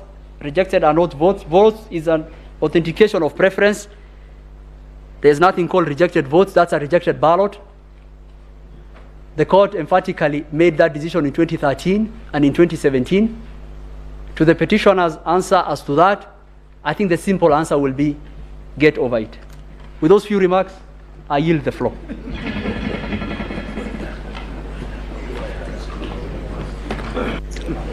Thank you very much, my colleague, Mr. Mahat. Madam Chief Justice, Madam Deputy Chief Justice, honorable members of the court, may it please you, I am called upon to look at issues number 8 and 9 on the materiality question and on reliefs. My Lord, in view of the time, I will not go into... Sorry, Counsel, for our recording system, if you can just introduce yourself. We know you, but for our... I apologize, my Lord. My name is Abdi Kadir H. Muhammad. I appear with my learned colleagues for the IBC and the chair. My lords, my ladies, in view of the timing, I will not go into a lot of the law as far as the standard of proof is concerned. This matter is tried as far as the law is concerned. The standard is higher than 4 civil cases, normal civil cases, but does not go as far as required for criminal cases. In other words, it does not go as far as beyond reasonable doubt, but it is higher than a balance of probabilities, except where criminal conduct is alleged or there is an election offense alleged, in which case then you go to the higher proof beyond reasonable doubt.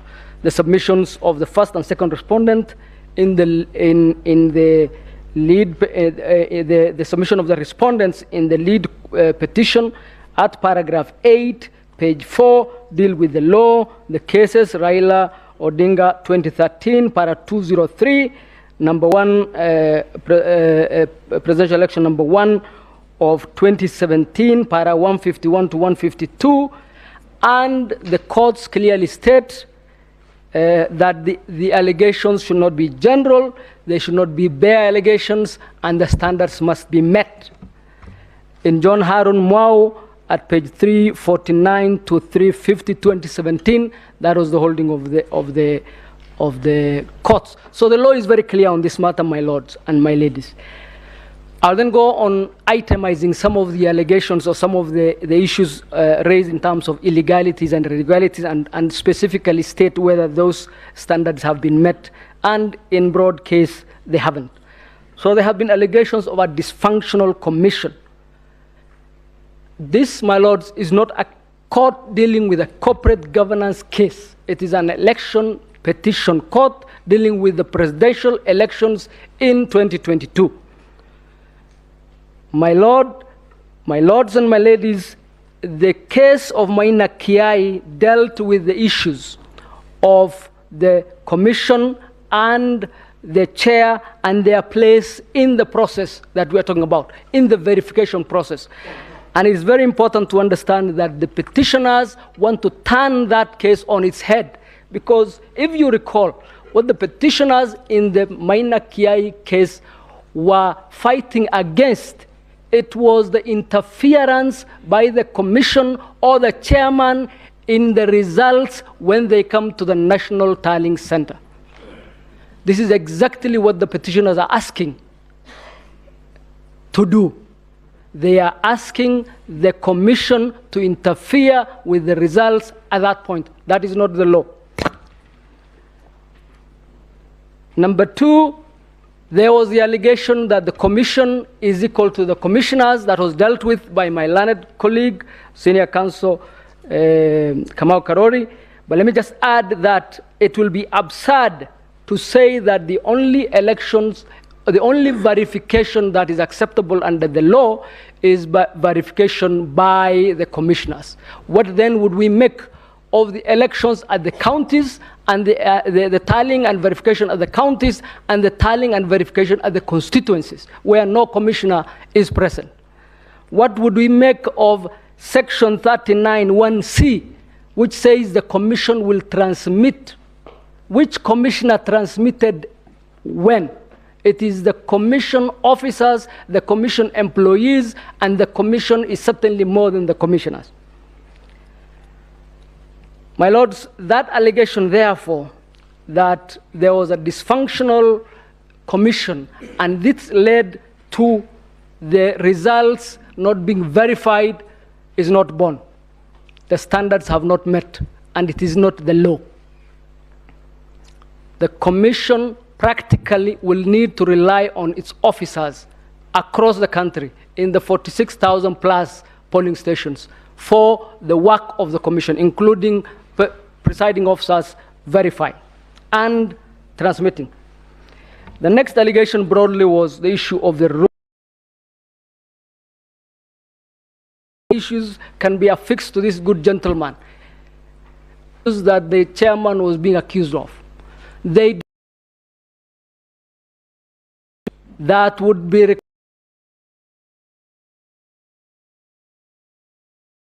(22) and send 14 million plus Kenyan voters back to the vote and spend.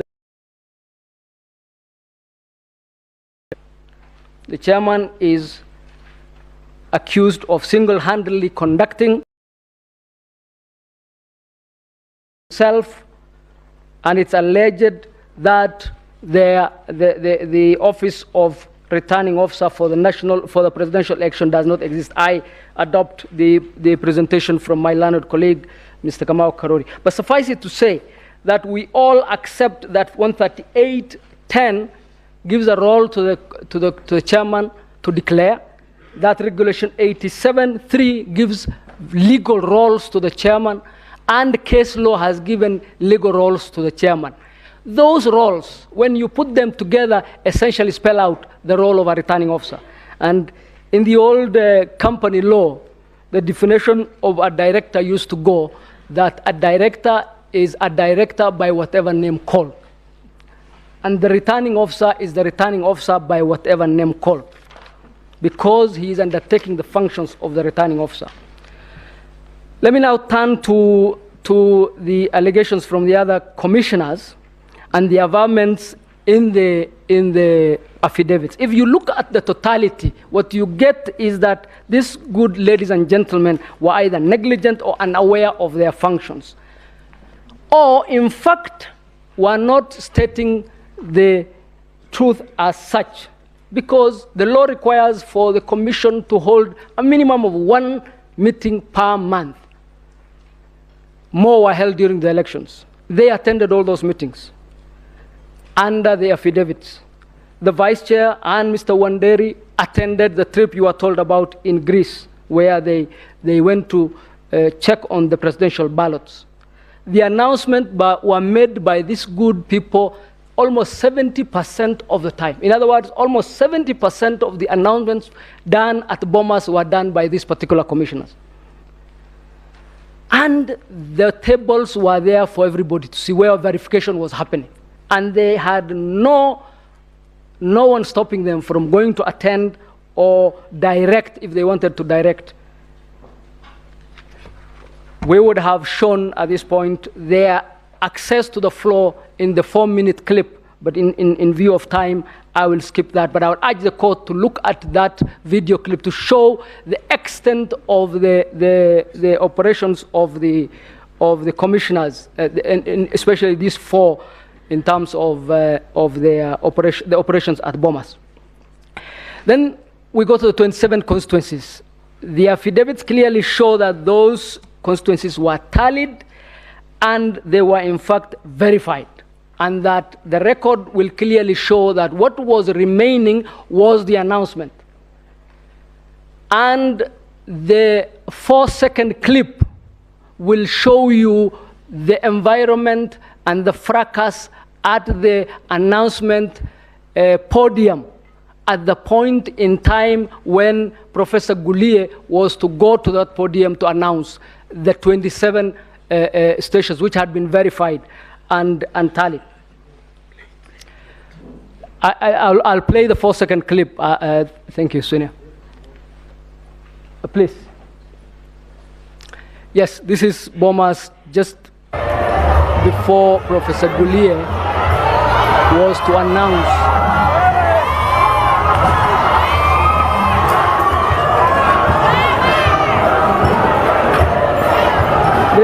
This is covered in the affidavit of the chairman, and is also touched on in the affidavit of Professor Gulie and also the chief executive, Mr. Marjan. My lords, that was the environment at that particular time. It was practically not possible for Mr. Gulie to announce. Our contention is that that lack of announcement does not go to the level where you would consider those constituencies untallied or unverified.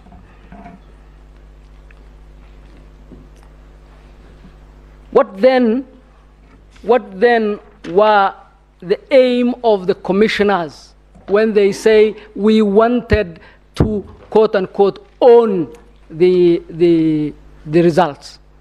Because verification is a very simple process. It has been defined. I'm not going to waste a lot of time on it. Tallying is a mathematical process. The only other verification required, other than compare the forms, was has the candidate met the 50% plus 1. What the commissioners actually wanted to do was what was stated in the affidavits of the chairman, the Professor Gulie, and Mr. Molu, which was to moderate the results so that a pre-agreed or pre-arranged result can be declared. That is what they wanted. What they wanted was for a meeting to sit over the decision of who will be president. Not the voters, not Form 34A, not the polling station as the law is, but for a meeting of the commissioners at the National Tallying Center after the work had been done to moderate. That is illegal, it is unconstitutional, it is completely unacceptable. And this is in the affidavits. There were 2 meetings prior to that final meeting. One where there were visitors from the security agencies and the other from individual Kenyans. And those meetings were confirmed by all the protagonists. And this really was the scheme. This was the rupture. You asked yesterday, how come we had not heard of this dysfunctional commission earlier?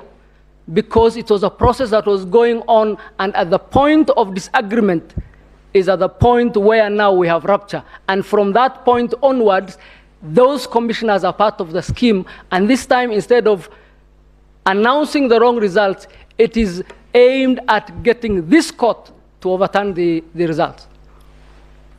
That is the scheme. That is the decision the commissioners wanted to be part of. In terms of technology, there are a number of allegations. I adopt the presentation from my colleague, Mr. Gumbo. In terms of the numbers, I adopt the long presentation of Mr. Mahat. And I would stop there in terms of the allegations. Suffice it to say that there have been many, they have been sensational, they have remained unproven, and they are not worthy of the level required to overturn the presidential elections of this country. Let me now go to the remedies very briefly. And the remedies, just one point in terms of the earlier issue. There was a push for moderation. That essentially is to overturn the elections. There was interference from state agents, again asking for a specific. Those are averred in several affidavits. There was the issue of the DCI and certain other state agencies. Contrary to the law requires that under Section 105 of the Elections Act, that all state organs and state officers must give assistance to this commission during this difficult period. Contrary to that, the DCI was indeed an impediment to the holding of the elections and to the functions of the IEBC at that point in time. There were very many officers of the commission picked from the Tallying Center, outside the Tallying Center. It is not a coincidence that the 4 commissioners refer to those staff members which were then picked by the ATPU. Ask yourself, what is the anti-terrorism police unit got to do with our elections in Bomas? Why would the anti-terrorism police unit be involved in the tabulation verification exercise at Bomas? And that scheme, that assault on our democracy is what you are being asked now at the tail end to. Let me also refer you to the affidavits of the commissioners where they say that the election process was okay until the very tail end. That tail end is where the matters went haywire. Let me go to the reliefs, my lords and my ladies. The reliefs as known by law in terms of the Constitution is at 143. The Supreme Court, if the Supreme Court determines that the election of the president-elect to be invalid, a fresh election shall be held within 60 days after the determination. And Rule 22 of this court's presidential election petition rules empowers the court, after hearing a presidential election petition, to either dismiss the petition, which is what we are urging the court to do, what our clients are urging the court to do, or to declare the election of the president-elect either valid or invalid, and invalidate the declaration made by the Commission under Article 139(5), and then orders to payments. There was a reference to Section 80 of the Elections Act, and it states that the court has additional power to, quote, direct the Commission to issue a certificate of election of a president if, upon recount of the ballots cast, the winner is apparent and that the winner is not found to have committed an election offense. Our view is that this is not operative in this case. Number one, this section assumes a recount. We have no recount in this case. Number two, it's not specific to the presidential elections, as is the case with the Constitution. And number three, it says that as a precondition, as a condition precedent, whoever is getting the benefit of that relief must, of necessity, have not committed an election offense, which presupposes that there is a process for that to have been determined, which has not happened in this case. In any event, it is the contention of the petitioners that indeed the petitioners or their agents are guilty of presidential or of election offenses, and therefore they ought not to be entitled to that relief. But can I go back to the relief sought by the petitioners, especially in 005? They are very convoluted. There are many. They are conflicting. If you look at, and some of them are strange. For example, there is in paragraph 18 of the remedies sought in the petition number 005. You are asked to uphold the decision of the 4 commissioners in rejecting the declaration. No such decision or no such lawful decision exists. You are asked in paragraph 9 to order directing IBC to tally and verify, then declare. That has already happened. The tallying and verification has already happened. You are also asked to find that the elections were held in complete contravention of the Constitution, yet declare under section, hopefully 84, the petitioners, the president-elect and the deputy president-elect. Those two do not head to the same. And then you are also asked to get the election invalid, in which case the section kicks in that there will be a rerun in 60 days, yet to hold that the IEBC, as currently constituted, cannot hold the election. In which case, again, you have a conflict that is not subject to be determined. So our view is that the totality of the relief sought raise a lot of problems, as mentioned by the judges on a number of occasions. In terms of the reliefs we are seeking the reliefs as listed out in the responses, all of them, and jointly. We are also seeking reliefs as far as the chairman is concerned, as far as the number of criminal actions stated or alleged in the respondents. I adopt all the affidavits, my lords and my ladies, stated by my learned senior Professor Gideon Mugai, and the presentations thereafter. Suffice it to say that what we have witnessed is at the tail end of a very long process. We in this country have gone through a lot of reforms as a result of elections. If you recall, the entire ECK was disbanded by legal fiat as a result of an election. Thereafter, we have had to completely redo our election infrastructure. We have come to the point where this court 5 years ago laid the law. Now, if you look at all those steps, we have taken radical steps that have cost treasure, that have cost lives, that has cost livelihoods, including staff members of the ECK who have either died in office or who have been fired as a result of being told you have all been disbanded. Our law has no problem, my lords. Our elections have no problem. The problem lies with our politics, and the problem lies with our political culture. That cannot be legislated. It cannot be delivered through litigation. It has to be elsewhere. Men and women who run for office in this country must accept that it is possible to win. Indeed, it is even more likely to lose, because typically an election involves more than 2 people, and the chances of the losers being more than the winner are very high. Until we accept that, we are going to be harming the country, we are going to be harming our institutions, we are going to be hurting independent institutions and individuals who work in those institutions. Kenyans who give a lot, ask for nothing, and get to be denigrated in the hallowed halls of this court. My lords, I will stop there. I will ask my... Thank you, my lords and my ladies. My lady, learned members of the court, it gives me great pleasure to return back to the court 13 minutes and 20 seconds. Thank you very much.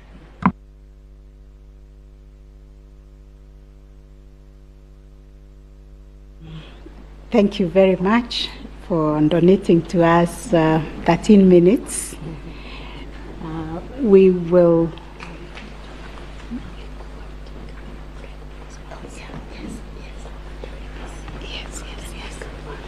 Yes,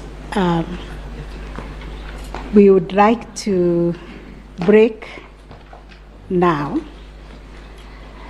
and resume exactly at 2, when we will start now the case for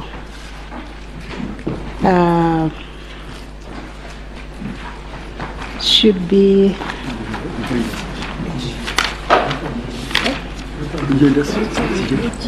yes. Yes. I'm trying to get the right description of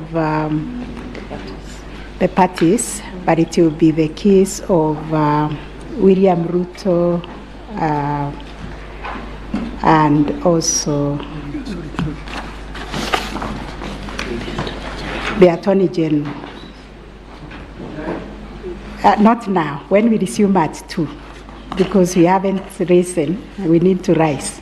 I think in order it will be the 2 commissioners. Their case has been done. You are done? Yes. Then it's Attorney General, Yes. because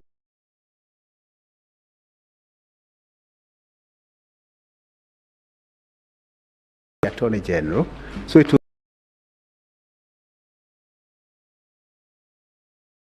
is present and thank you so much. Yes, so we resume at